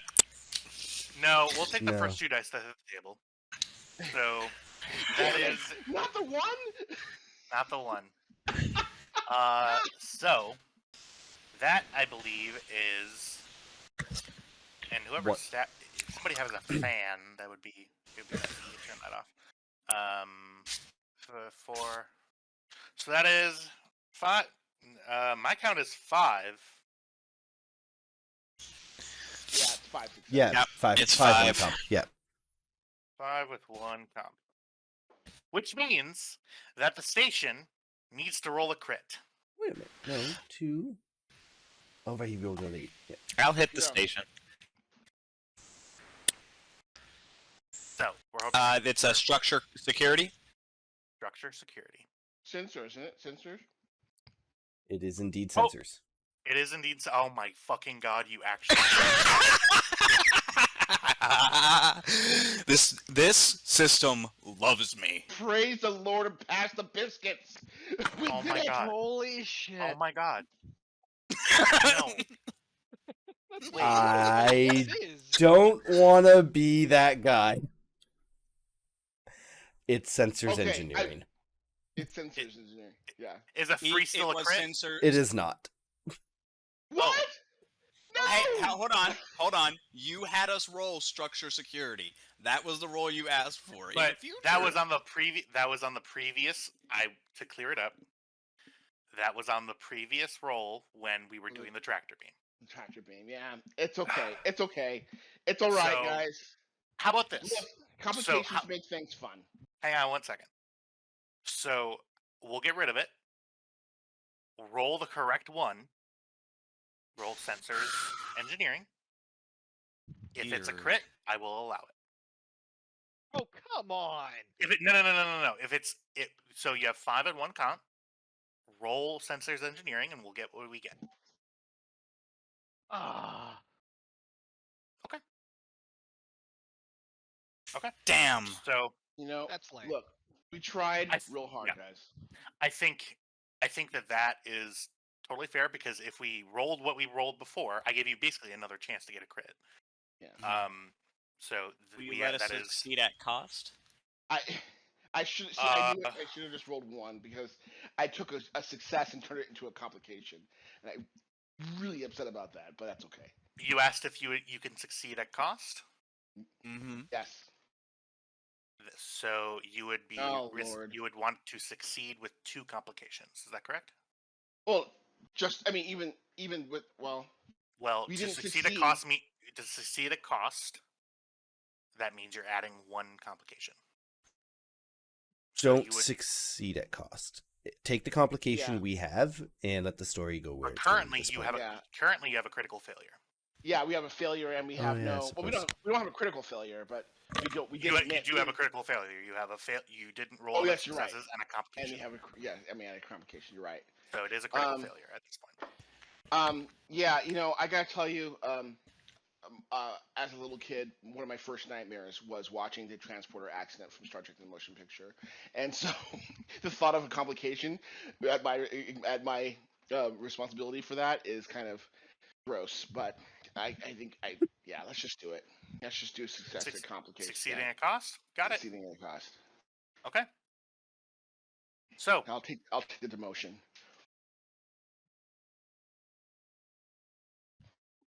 here's what happens. Trev, Yep. Titan, you sense that you're not, as you're going through the transporter, all of this is happening very, very quickly. Because the ship is going critical. You need to get these people out of there. One of the complications is that you, in order to get them off, which that's your only goal, you know of a way to get them here to the station. It involves overriding the safety protocols on the transporter, which increases the rate of transport accidents significantly. In essence, what you're doing is you're turning the accuracy rate down from what it would be required to transport humanoids to what it would be to like lower forms of life. Like you're trying to move a bunch of livestock. If livestock, like if they lose a couple of neurons, it's not really the end of the world. Whereas if you lose brain tissue from a human, some shit's gonna be fucked up.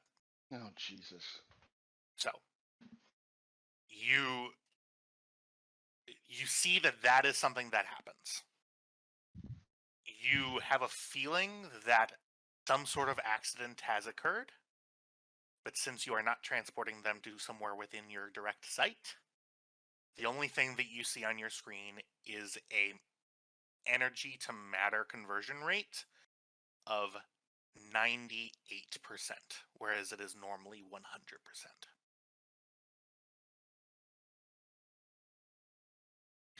Maybe it's Stuff- just like a toe. Some stuff got You left can live off. without a toe. I look up at the Admiral and go, transport successful at 98%. The second complication. Oh Jesus Christ. One moment. I'm about to roll 2 challenge dice. You do not want an effect.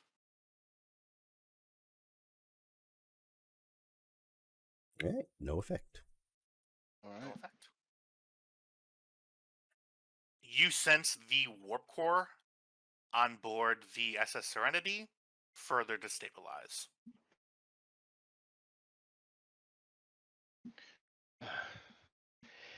Admiral, the warp core is going to blow. I suggest shields go up. All right, red alert. Shields should be up. Shields are already up.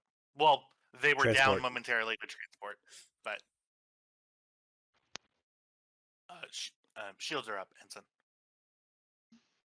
Okay. So, Permission to examine the crew of the Serenity. stay at your post, Ensign. I can. And the turn falls back to my side. Once he resolves his untapped potential.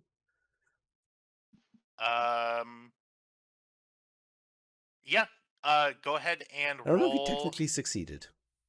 He did succeed at cost. Okay. So go ahead and roll your challenge dice. Roll a challenge dice for me, Trev. Where's the roll for just the die there? Just do perform Perform task. challenge. Perform a challenge. Sorry, and just one. just one.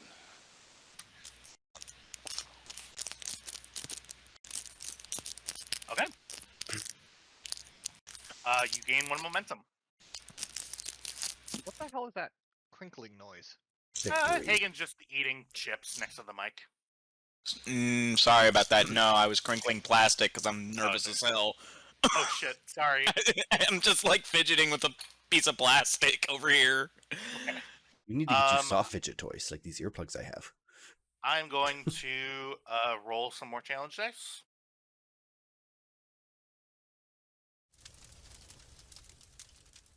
And with that, the sensors on board Deep Space Fortitude notify you, Ensign Woodyard, to brace for proximity detonation.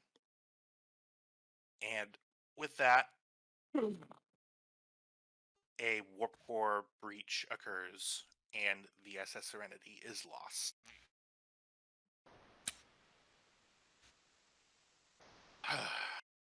Emerianic size. Stand out and red alert. Whoa. And normal stations go back into effect. Let's move the scene back to ops. Titan turns to the Admiral and just looks at him. Just stares at him. While I appreciate your initiative, Ensign, take a look at the room. You turn, and you count 1, 2, 3, 4, 5, 6, 7, 8 people in the room staring at you.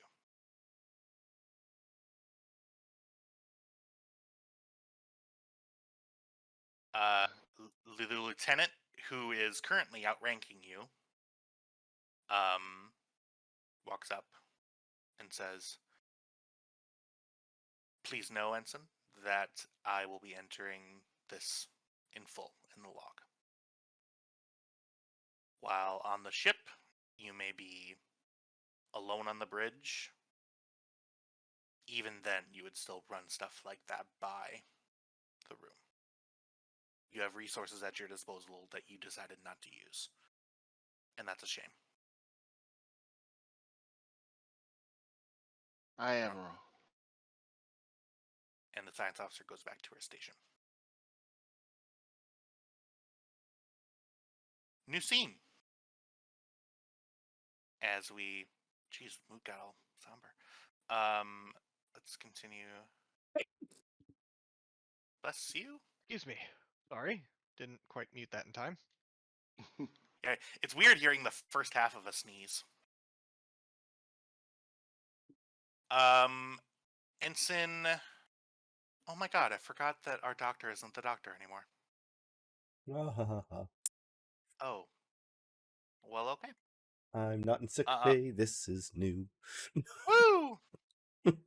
So, Ensign Woodyard, your shift ends, and you find yourself walking past...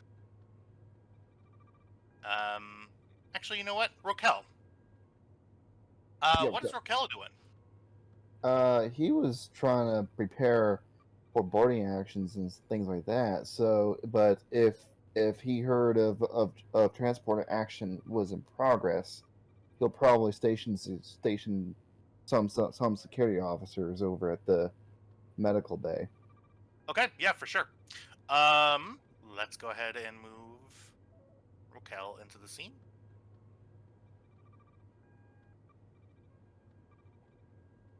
Just one moment, everybody. Actually, I'm so sorry. I'm gonna step away for just a moment. I'll be right back. Ookadook.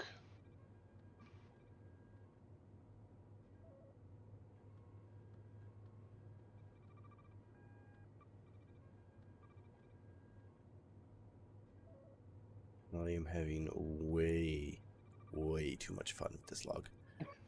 Well, I didn't even have to read it. I had to read it. Woodyard, you made a one hell of a roll. I'll tell you that right there. Oh, man. The first time you did a one hell of a job. The first time. Second time you still did a great job though.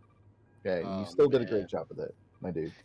Oh yeah. Yeah, it's that was tough. I mean, seven successes is tough. I wasn't sure how much time we had left, so I was afraid to pass the baton on to somebody else. But yeah. Yeah, well, we didn't really have quick to action available at that point. I know, right? I almost got to that argument that you were technically may have been in combat. We could have technically used it, but I don't think I was going to win that one. But yeah, and I also the don't think person so with either. quick to action wasn't on board, even though the security could have been put into place. But you Yeah. know, I don't know if that would have Well, helped anybody. see, unlike Kestra assisting, the way quick to action works is you just have to be in the order. So he might Oh, have sure. technically been good to go. Sure. I would have allowed it on the first argument and then vetoed it moving forward. Well played, fuckers. You can have it this one time. Exactly. I like unique Yeah. fuckery. I'm actually kind of glad that it happened this way because I think that it'll provide me fodder for all my future decisions, as opposed to if it was just super successful, I would just continue to do what I was doing. But I mean, I have to look now, and now I have something to kind of a focal point to kind of change or direct my decisions off of. It's good. Yeah, Yeah. you just caused someone some permanent brain damage. It's a Maybe. growing opportunity. Not for them. Not for them.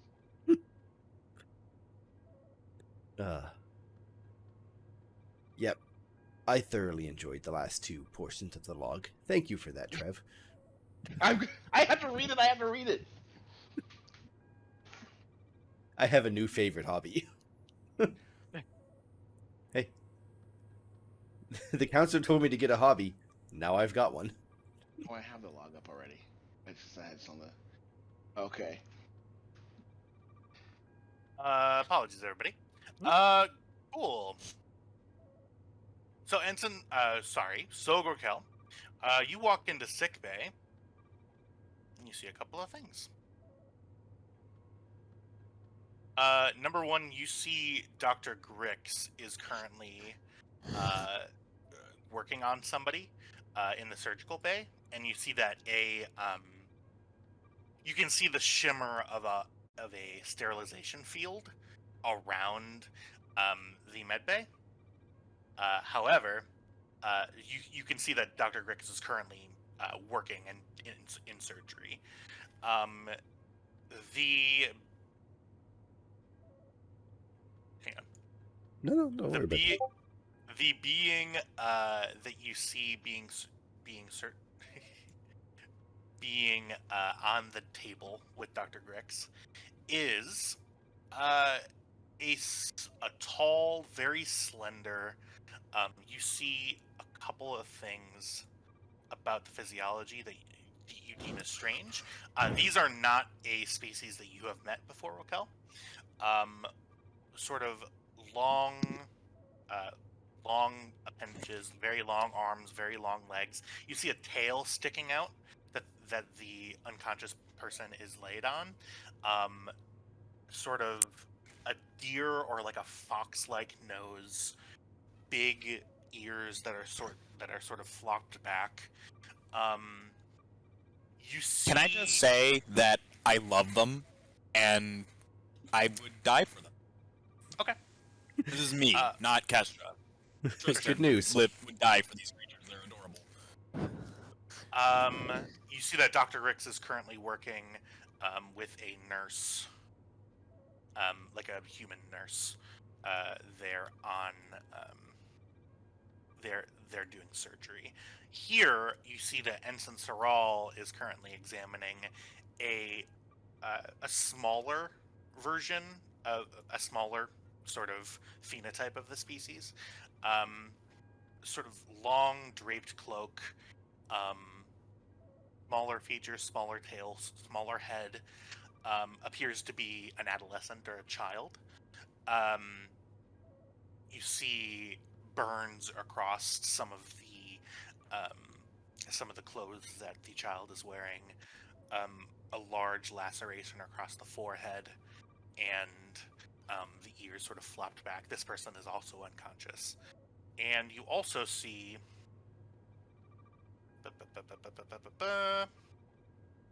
You see one more thing that I'm going to show you.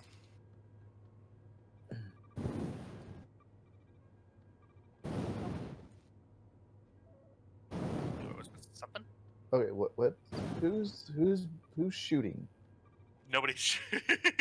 Yes, I'm shooting a gun. I think that was Edwards. Alright, Edward, Captain. stop playing with your M4s. As for a I minute. explained to literally 3,000 people, there are no bullets. Right, sure. And even And if you snuck bullets in, I don't trust you enough to leave these able to fire. I removed the firing pin. Oh, no. I did better than that. Anyway. You also see 2 Orion males laying on gurneys here with a nurse, not a science officer, working on them. They appear to have minor burns. The crewman is unconscious, but the captain is. You see her eyes. His eyes are open, and is less beefy than the picture, but is more slender, wearing more civilian garb. The crewman is wearing something like a tunic, not a tunic, a full almost like a boiler jacket sort of Again. uniform, and appears to be some sort of engineer. Is the vibe that you get, Rokel? Okay, so one of them is an engineer, the other one is an officer. Uh, like you're. It's unclear without speaking to them, but you would kind of glean that this person is, with the regalia that they're wearing, they are probably either in command or of a higher level of command on the ship than the engineer is. okay, and are they conscious? The engineer to your direct right is not. This guy here is semi-conscious. His eyes are open. Okay. He will ask. I will go. Is that the nurse over there, right there? Yep. Okay. I'll go and ask of the nurse. Excuse me, nurse. What's the status of these two? The status. This one's unconscious. This one has appears to have had some sort of head trauma, but they are coming out of it now. Plasma burns. Some light cuts, lacerations, probably from the failure of the inertial dampers. The real one that's in trouble is currently being worked on by Dr. Grix. Because I would like to have a few questions with these two, because I am, and these other two. No, but what about the other two, pointing to these guys over here and here? What species are they? I've never seen this. I do creature think before. that Kestra's going to be heading down to the sick bay as well. Okay. Yeah. Soral walks around and says, Rokel, these are 2 Lormians. They are from a planet in very close to here. It was the first contact that the Guan Yu had upon arriving in the Shackleton Expanse. I don't know any more than that as to their current situation because they are both unconscious.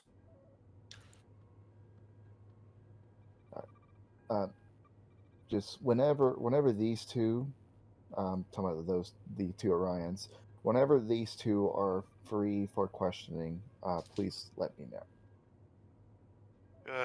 You hear this one groaning. I can smell a Klingon around here somewhere. See, his head sort of sits up. I was right. His head goes. His pillow again. He just raises an eyebrow. Careful with that word, and he kind of just growls at him. The nurse turns around and says, "Okay, Rokel, if you're here to intimidate my patients, I can tell you that the door is right behind you."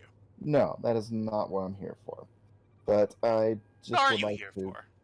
I would like to question them because that is my job as security. Soral goes, nurse. It's okay. The nurse walks away, heads over, and sort of takes the point of of working on the adolescent. So I would just ask that you keep your questioning brief, and perhaps don't attempt to assault the person if they give an answer that you're not happy with. I will refrain, and I will try to keep it brief. Thank you. Much appreciated. Doctor, is he a doctor? Out of character. Nurse. We always call him Nurse Nurse, Sorrel. Okay. So it's really weird because you always hear in the shows that like Beverly Crusher would call everybody a nurse. I think the word nurse is, I think it's suffice to say, Ensign Sorrel would definitely have a medical degree. He would be If you are like a today's Starfleet standards, officer, you have a doctorate. yeah, Yeah. pretty much. You have an So MD. I've always gone with, if the person in the chair is the captain, even though the captain is the captain, then the person running sickbay is the doctor, even though they're all doctors. And nurse is more of like a rank term in terms of the hierarchy in sickbay. Less like Ensign Exactly. Sorrel could do advanced surgery if he wanted to. He just Has. He has multiple On times, me. but, yeah. The Orion captain picks his head up and says, "Ugh, you got closer. That wasn't what I wanted." Well, I do apologize. However, I would like to ask just a few quick questions. That's all. I understand He you are begins the... laughing.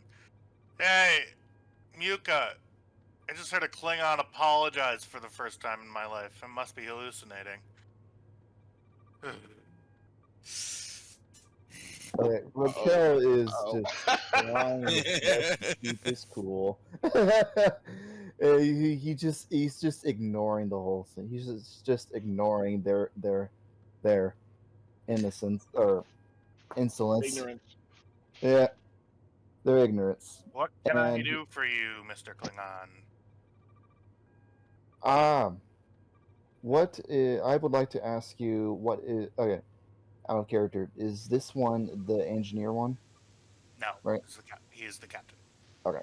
What is your position on board your ship? Are you the captain of the ship? Well, I own the ship, if that's what you're wondering, and I pilot it, so I guess that makes Okay. me the captain. My Okay. partner over there handles the engineering, how I do. And you hear his speech become more and more slurred. Okay. All right. Can you tell me what happened on board your ship? Uh, What caused it to explode? some I don't know this. I don't know the engineering of it. It came out of warp. Man is to have a concussion. You see him sort of nodding off. Okay. Well, it looks like I'm gonna have to wait for my questioning then, I'm afraid. And Oh, but we were just getting along so great. Is he dead? Yuko! Hey! And you see him try to get out of bed. Raquel keeps them in his bed. Okay. Stay in your place. Make a control security roll opposed, please. Okay, he's not trying to hurt him. Okay. He's trying to get past you, basically. Okay. So, fitness security. All right. No, control security. Actually, no, yeah, it would be fitness security. You're right. This would be technically melee, right? But Normally a hell melee did I attack miss? Normally a melee attack, it would be... Hang on one second. Let me just make sure I have a character sheet up.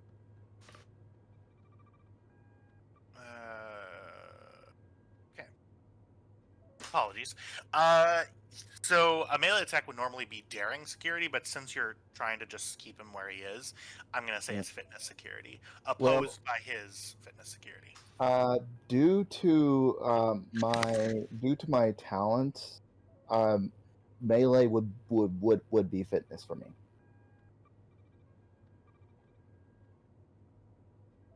Grappling. I do have a talent that does allow me to use fitness instead of daring, which Blind would be a blind force? force. Yes.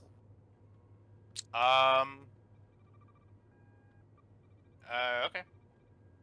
But however, You may he's not use trying to fitness hurt him. instead of. Yeah. So. He's not trying to hurt him though. Okay. Yeah. Go ahead and if fitness is your higher scores, go ahead and use fitness. Fitness security. All right then. So, proud and honorable as a value. You're doing a value spend right now. Well, maybe not actually. Never mind. Okay. So I'm trying to keep him from getting up. Does martial arts apply? I'm not trying to hit him, but what I'm trying to do is I'm trying to just try and like put myself in a stance where basically he cannot get up. It's like a guard stance, more or less. That's fine. Basically. Yeah, I would say martial arts would apply. And this is opposed, right? Yes. All right. So I'll go ahead and spend 1 threat for 3 dice. I'll spend that right back so we are even. And go ahead and roll. Go on AFK moment. Yeah. I do have to go at 8 o'clock on the dot. Yeah, this will probably be our Well, last scene.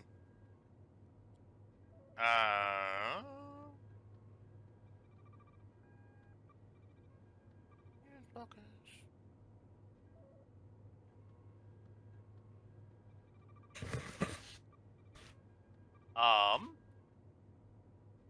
Okay, sorry. I don't have a focus.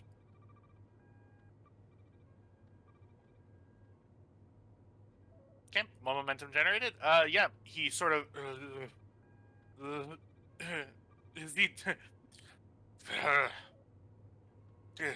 Is he dead? You have to let me. Hey, Mocha! Doctor.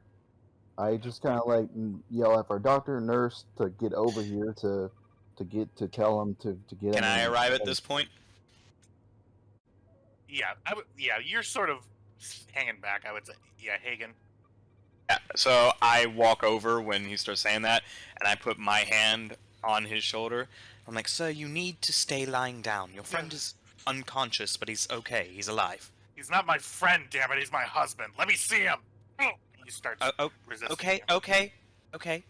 I'm going to sit you up carefully so you can see him, and then we're going to lay back down after that, okay? Okay? We sit him up. See? He's just asleep. He's okay. We're Okay. trying. Can I make a roll to try and convince him to calm down? Before you do that, he grabs the collar of your shirt and pulls you in closer. I was just trying to do the right thing. You can't punish. Please don't punish. No, okay, and And right now. he falls unconscious. Okay, and I catch his head and I lay him back down to the bed. Why would we punish him? I'm gonna take a brain scan. Raquel is going to stop. Is going to step away because he knows at this point it's pointless to try to continue questioning at this point. What would I need to roll? For a brain scan, that'll be controlled medicine. Okay. You see that you don't have a medical tricorder on you anymore, so you grab one from the table. Right. Oh.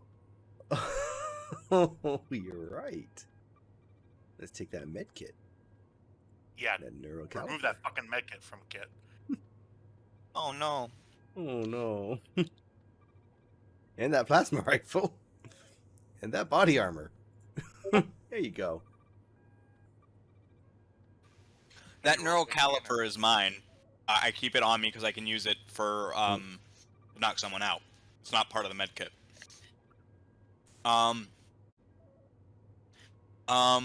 What role am I making? Control medicine? control medicine, difficulty for a brain scan of 2. Neurology as a focus. Oh, yeah, it doesn't even have an opportunity. I'll spend a momentum to get a dice. Okay. Let's shamalama go. Okay, round the button. Yeah, he has a I'll very... re-roll that 18. Why not? Yeah, go ahead. I'm back. Okay. And Kelly, I promise I'm going to get you a scene before we end. Sorry. Are you sure? I'm really sorry. I keep... And sorry if I make a point of doing that. Truly, and if anybody at all, if I accidentally forget about somebody, please let me know, and I will absolutely give you a scene if you have something. All right. If that's the topic of the conversation right now, GM, when have you remembered about yourself? See, Give that's yourself why a I hug. rely on you, Kyle. So brain scan. Yeah. So,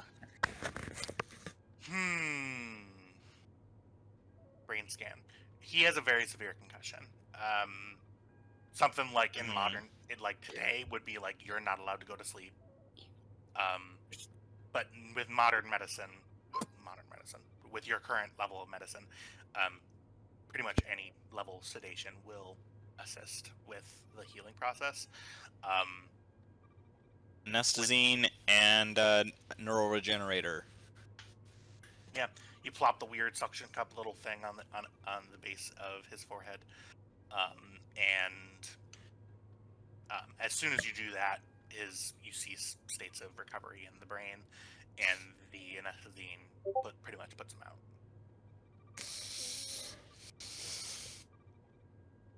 Okay. Alrighty. Then I go over to Grix and see if I can help him. You do that.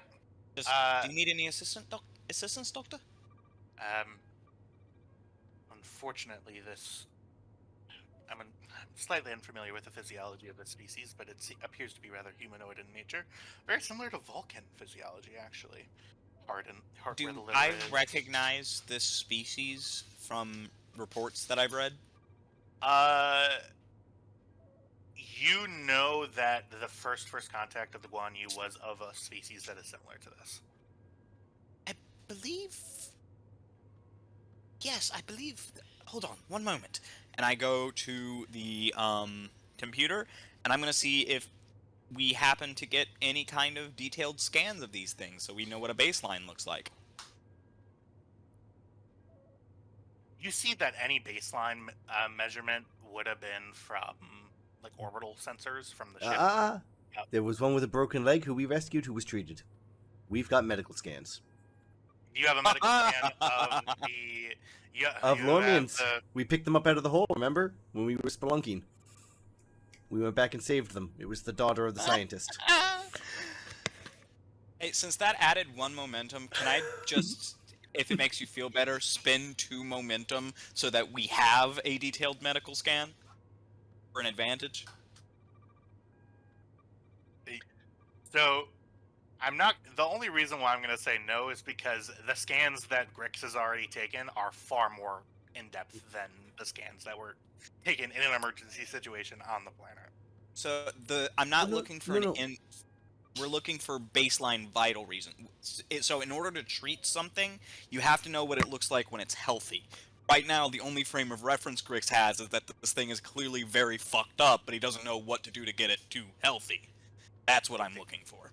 You have that. Okay. Go. And I pull a data pad. Here, Dr. Grix, I have a baseline medical scan for a healthy member of this species, and I upload that to the biobed so that it knows what the baseline should be. Okay, well that's an issue. They're missing the liver. Okay. Okay. I was wondering... The doodle are bad. Okay. Right. Well, that explains why there's so much space in here. Okay.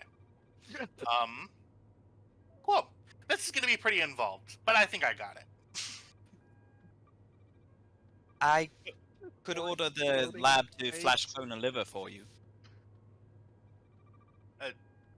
Commander Reagan, if you have the time, please. Certainly. And I send that order off. Okay. Cool. So, that happens. Commander Kelly, you are walking. Sorry, I'm back. I was AFK. Sorry, guys. Cool. That's okay, we didn't miss you. Thanks. You're too busy being the hero up on ops. Thanks. Sorry, I was. Yeah, I had to take a quick 5-minute break, but I'm back. I'm ready. Let's do it. For sure. Is Geritol like that scheduled? Oh, very funny. Very funny. Listen, my get along ran out of battery, so I had to charge it. Okay.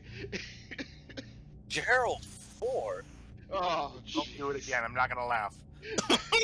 Yes, you are, and we both know that. Oh. My God. We're gonna hit you with that. Maybe not every session, but like every other session. That's It's gonna come out of okay. nowhere. You know what? That's okay. Oh, I don't Commander even know Kelly. And before we were really interrupted, you were on. I would say that you're probably on the Guan Yu, right?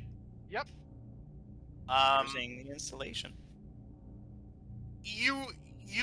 When you walked into the engineering bay, you probably went in with the legitimate effort of trying not to work. However, you saw an open door underneath this console that was begging you to just jump in it and start messing with live power taps. So you're under a desk with Lieutenant Commander Creighton.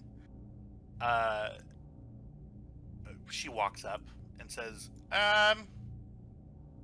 Commander Kelly? Stop.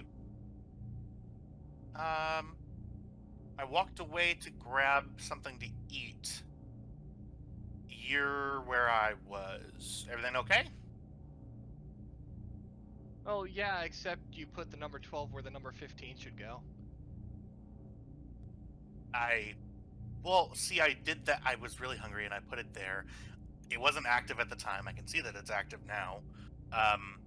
Just put it there. I had a craving for some gummy bears for whatever reason. You know, I get that. Yeah. I don't know if it's maybe just like a ambient thing that I get from you. I'm just so crave happy sweets all the 'cause I'm a gummy bear. Tristan, if you need to leave, go ahead and leave. Yeah, okay. See you later. Before you leave, answer that text.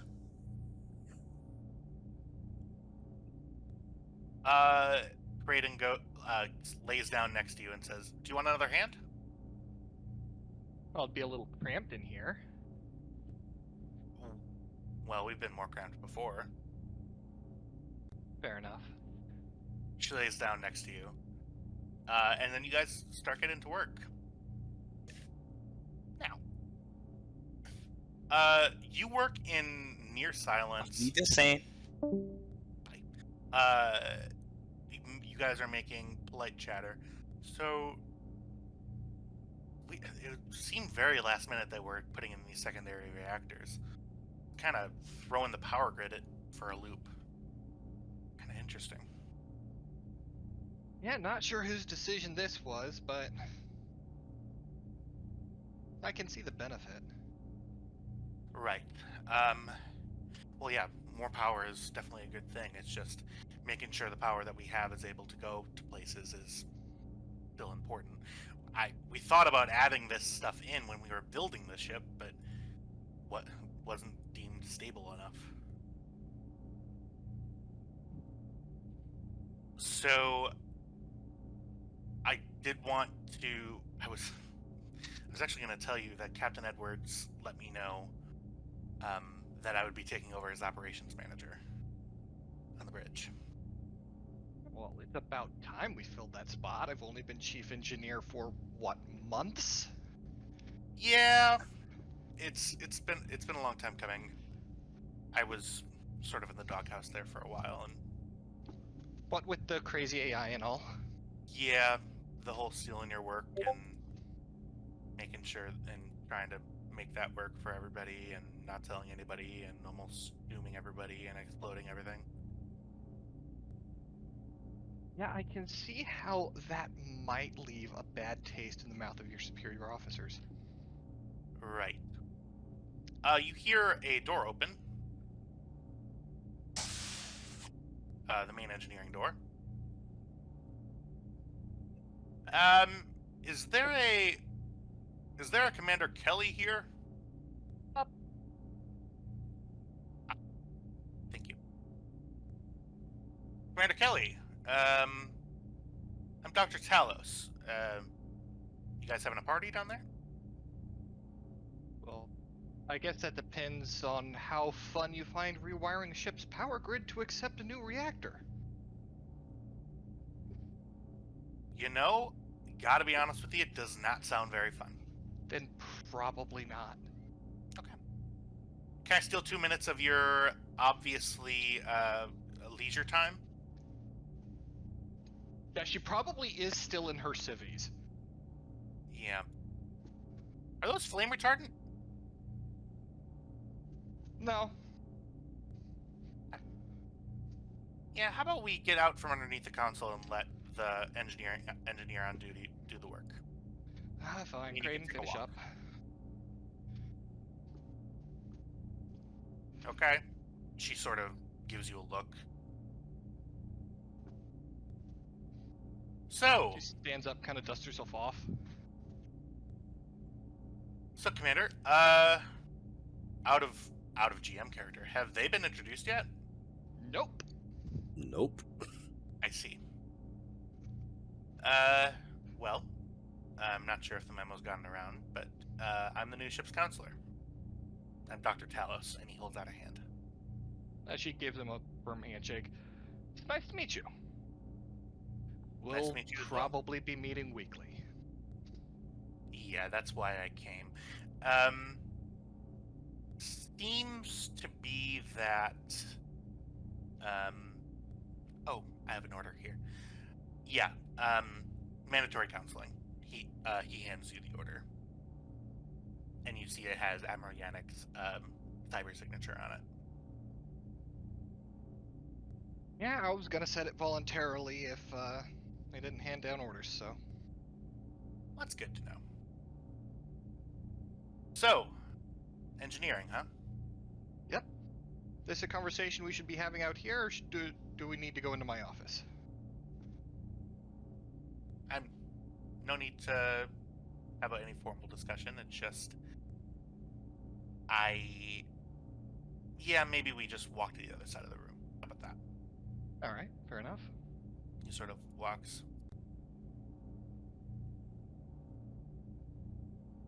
As you're sort of walking around, he says, "Seems like this place is in midst of an upgrade." As you see a couple of engineering people with their hands sort of inside the dilithium chamber. Yeah, we're installing a new fusion reactor. Are I should you say an additional fusion reactor. on top of the two that you already have? Mm-hmm. So, are you keeping busy? Yep. Smiles at you, and this is your GM wondering, what is Commander Kelly feeling right now? At the moment, she's actually feeling pretty relaxed. Kind of chill. Like, she knows she can just relax and be open with a counselor. Right. So you're not being deflective or anything like that. You're just having a conversation. Yeah. Okay. She takes her mental health very seriously, or they might take her job away. That seals it for me. Thank you. So, I've been reading reports about some sort of distress call from between the last official mission and during the transit to Deep Space Fortitude. How was that for you? He thinks a moment. I feel like it would be a little awkward if I said fun, considering how many lives were on the line. But considering what I pulled off, I'd say it was very fun. Yeah, from my log, it says here that you, from that station over there, points over to the command console that's connected to the warp core. Initiated several helm maneuvers and assisted in saving the lives of everybody in the escape pods. Yep.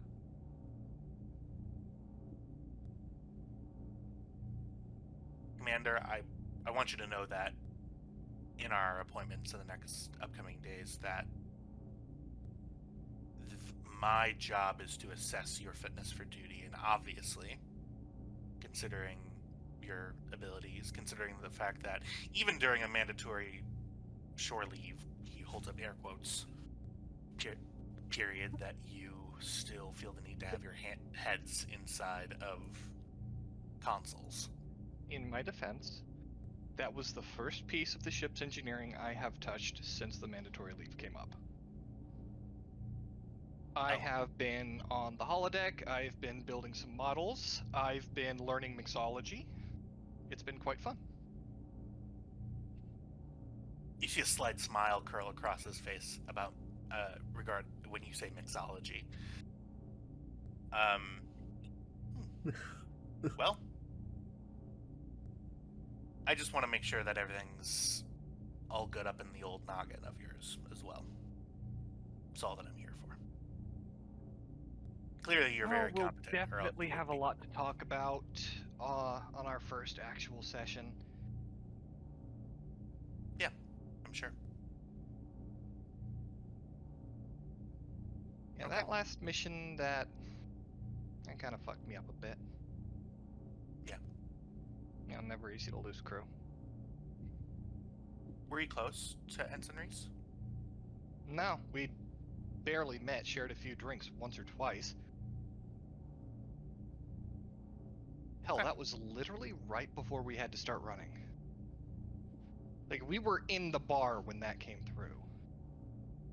Right. Well,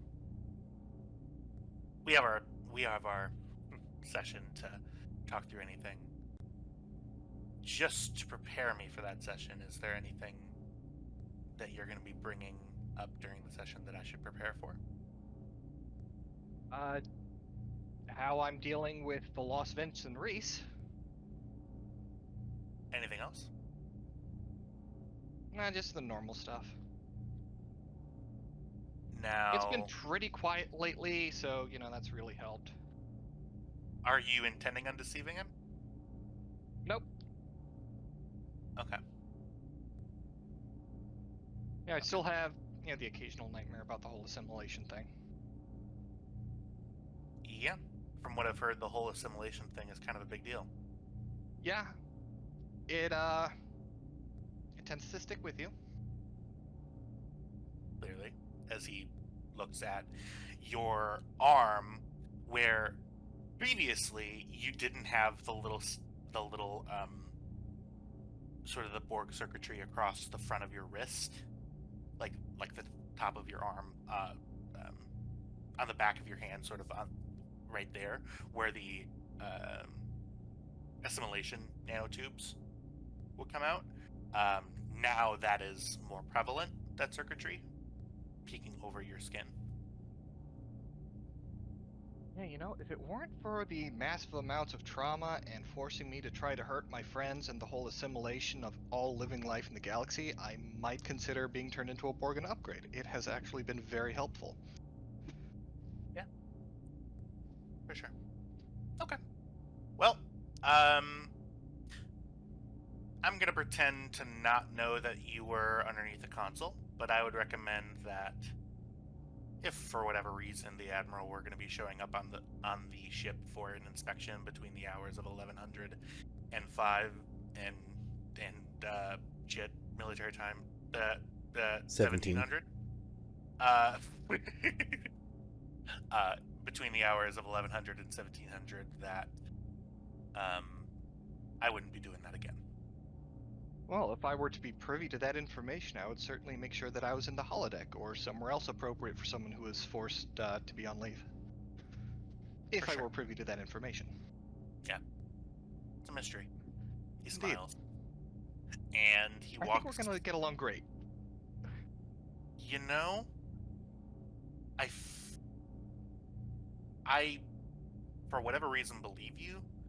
Most people, when they're met with a ship counselor, will either have that response or the opposite response.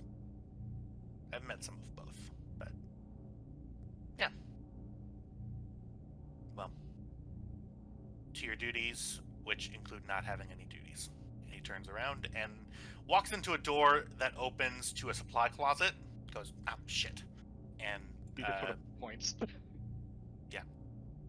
too many doors. Walks into this one. Another storage 3. locker that also has access. You know they're labeled, right? Oh, yeah. Aspolians. We have normalized. I don't know why I said that. And he walks out.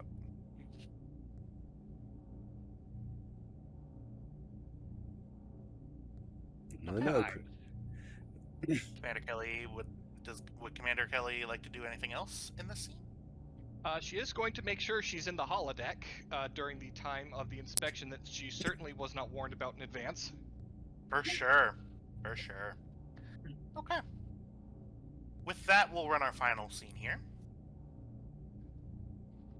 Boop. Yeah, let's go ahead and do this from... I'm not on duty. Good. I do love the fact that it was sober Kyle and a drunk Edwards, and now it is a sober Edwards and a buzzed Kyle. We have come full circle. I can still not be held responsible for my actions. Oh, he is Buzz. He's Galen. Captain Edwards, you That are... coffee lager, you just don't know. Yeah. You are sitting in your desk chair. For sure not just reading reports. But you No. did peruse the... What? Yeah, go ahead. So he is definitely reading a list, and you have that list, and he's trying to figure out what the fuck to do on it. For It's sure. a much longer list. So, you're perusing your list of potential hobbies when you hear,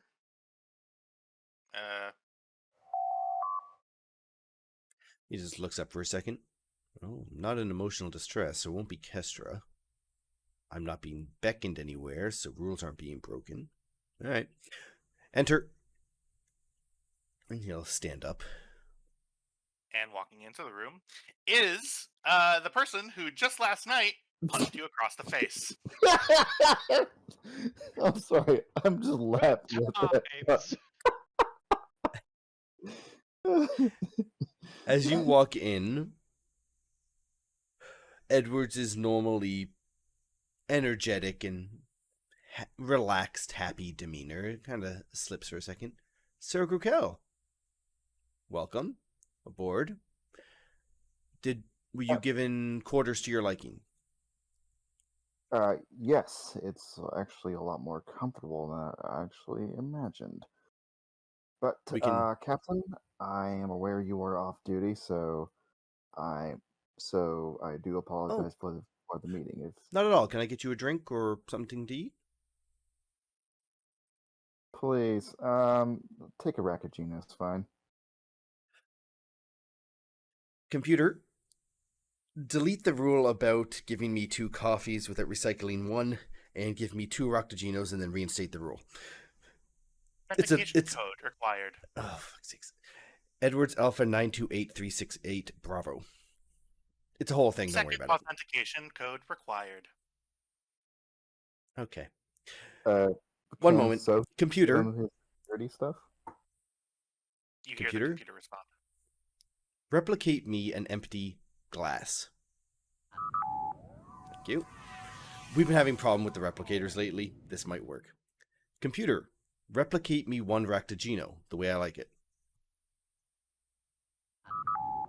Thank you. I pour that Ractigino into the glass. I set the empty cup back in the replicator. Computer, my recycle. God. Computer, go ahead. Soak, how do you like your Ractigino? Strong. One Ractigino, strong. Sorry, logic is happening. Hang on one second. Based on the rules I gave, Yeah, you're right. It won. I didn't think I'd have to find a loophole this quickly. You made the rule. What the fuck? I didn't think I need a loophole. Raquel just looks at this whole mess of like, wait, I need to get this empty thing first. Then I get told this, him. We've been having problems with the replicators. No one needs to know it was this. This replicator's been fine. It was the one in Kester's room and the one in my office. But anyway, if that's coming honey, out of the replicator, and you don't get to look before it's recycled. again, we have been having problems with replicators. They seem to only happen in the rooms I am in. Computer, cut all power to that replicator. Okay. Anyways, please sit. Enjoy your... Yay! Humor! Okay, sorry. That feeling you had at the beginning of the session when I cut off your intro at the very beginning? Yep. Yeah, right there. You had that? Yep. It's Well your played. rage. Go ahead. I'm so sorry. Anyways, he offers you the seat next to the table, and he takes the seat and the Ractigino. Then he proceeds to ask about the replicator. Does that always happen? it seems to only happen when I am in the room, and it is exclusively my replicator, this replicator, so my office replicator or this replicator, or one time it was Commander Hagen's replicator, but it turns out that was a rampant AI and it was exploding. So that one might have been an offset in the data points. Anyway, it seems to be mine. No one else has been putting in complaints. Okay, sounds like to me you are cursed. I think I might be, yeah. Right. Okay. All right then. With that aside, first of all, actually, out of character, does Raquel see any bruising on Edwards? Yeah, you see a fixed nose. You do see a fixed nose and some slight bruising across his left side of his right side of his face. Oh, thanks for balancing it out. Yep. Okay. Well, first off, since you are the captain of the Guan Yu, would like to actually offer my apologies for that hit. Why? Because you are the captain, and I Was I your captain at that moment? Fair point. Did you know? Well, you didn't know. No, I had no idea. And I'm fairly certain we were both off duty. And let's be honest, I was a little more aggressive and drunk than I should have been. Not a huge fan of the sucker punch, but I understand why you did it. I do appreciate you coming forward, but it's not required. If anything, I owe you an apology for putting you in that situation. I wanted to apologize then because Honor kind of like, because Honor dictated that I would I should go up to you and apologize, but And I understand that. And in my mind, as inebriated as I was, that went a lot differently than I was hoping. I wanted to offer my respects and ask you to join my crew. Commander Hagen relied on you. You basically didn't know her. My crew came running to you in a panic, and you helped them. I owe and I you. almost shot them too. Which, To be fair, reading the reports, I understand that response. But you didn't. And I do owe you a debt of gratitude. So, while you were aboard this ship, I expect you to basically continue to act as you had under Commander Hagen's orders. And I look forward to working with you. You actually came up through the security ranks, so if you have any questions, I'm your man.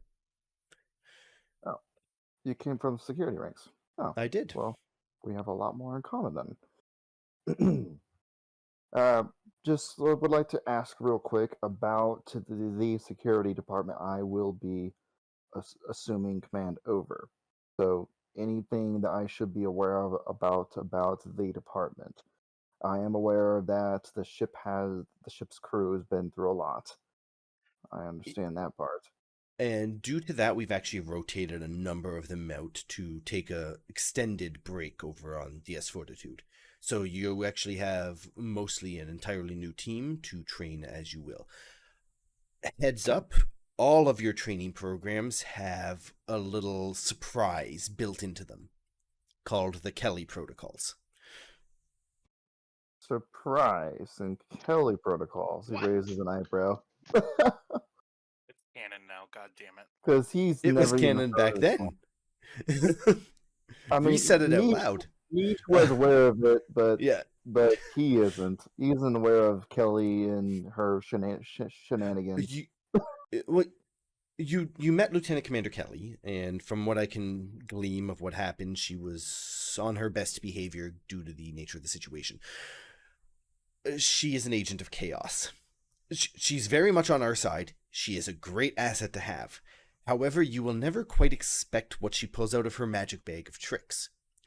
So when I first became aware of her, and the fact that she joins us on so many missions, I implemented the Kelly protocols into all security training. There is a small percent chance that random things that you were not expecting will happen during your training sessions on the holodeck. Just go with it. It is to keep the members...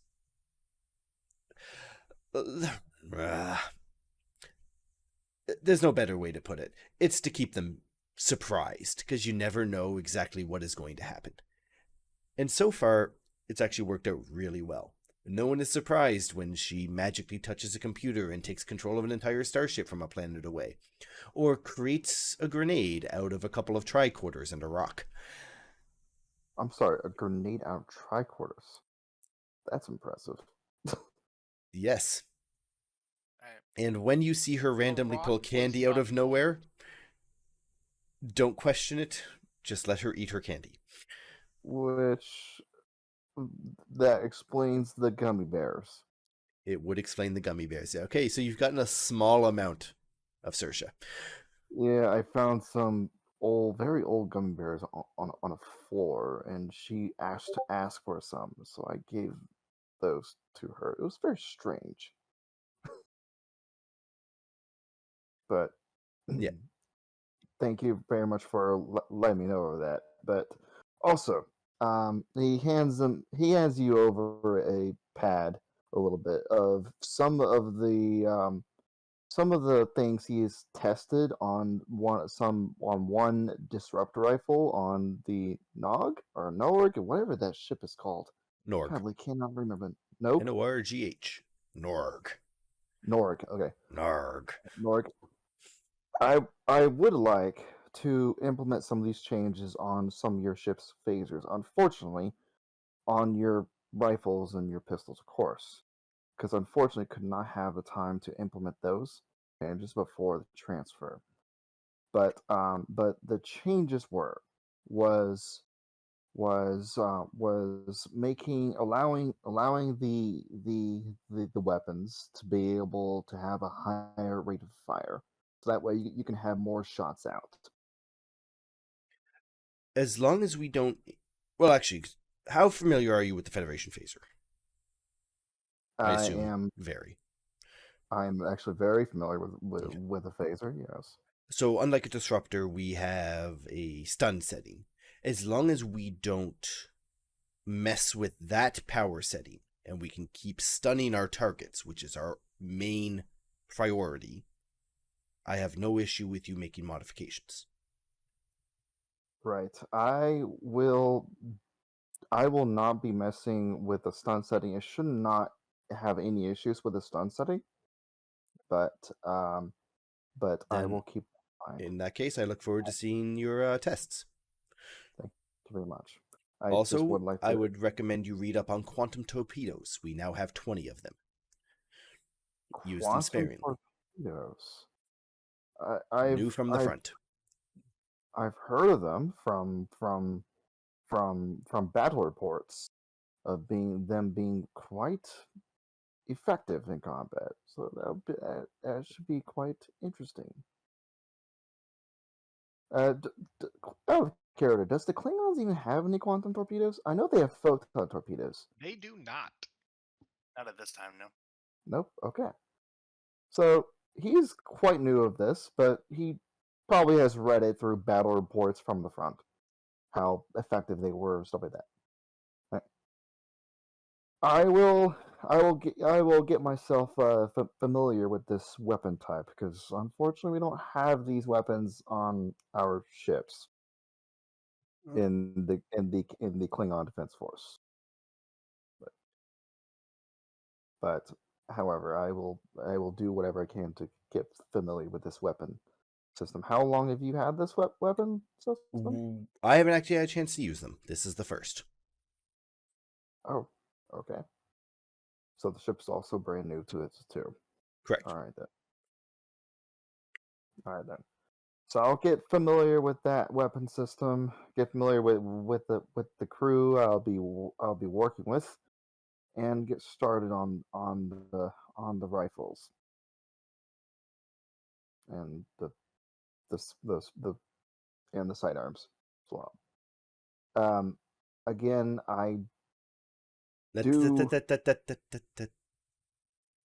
You're done apologizing. I'm honestly surprised you are apologizing. Right. Well, well, I was apologizing because several reasons why, but Let's just say if some also- drunk person approaches me in a bar and punches me, I hope you knock them out. okay, fair enough. Fair enough.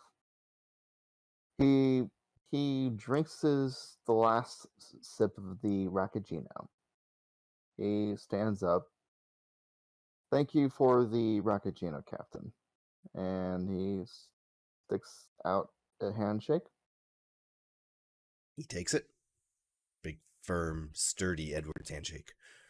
Of course. The average height of my senior staff is just increased by a foot. I mean, Niche was pretty short too, though. Yeah, like all of y'all. We rolled into an anime convention and it said, "You, the short ones, come with us." All right. So he shakes his hand and he says, "First of all, I like the handshake, by the way. I don't think I've ever met the Starfleet officer with that firm of a handshake. Good one." And he says, "I look forward in working with you in the times to come." Let me know if you have any few slots in your training. I could use the refresher. Have a good day, Raquel. And he just kind of just does a little nod and heads out.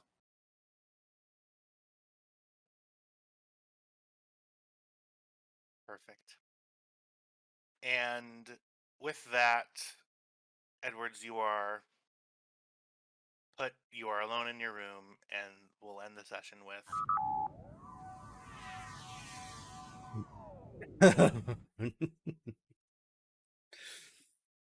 sitting in your replicator is a jar of honey.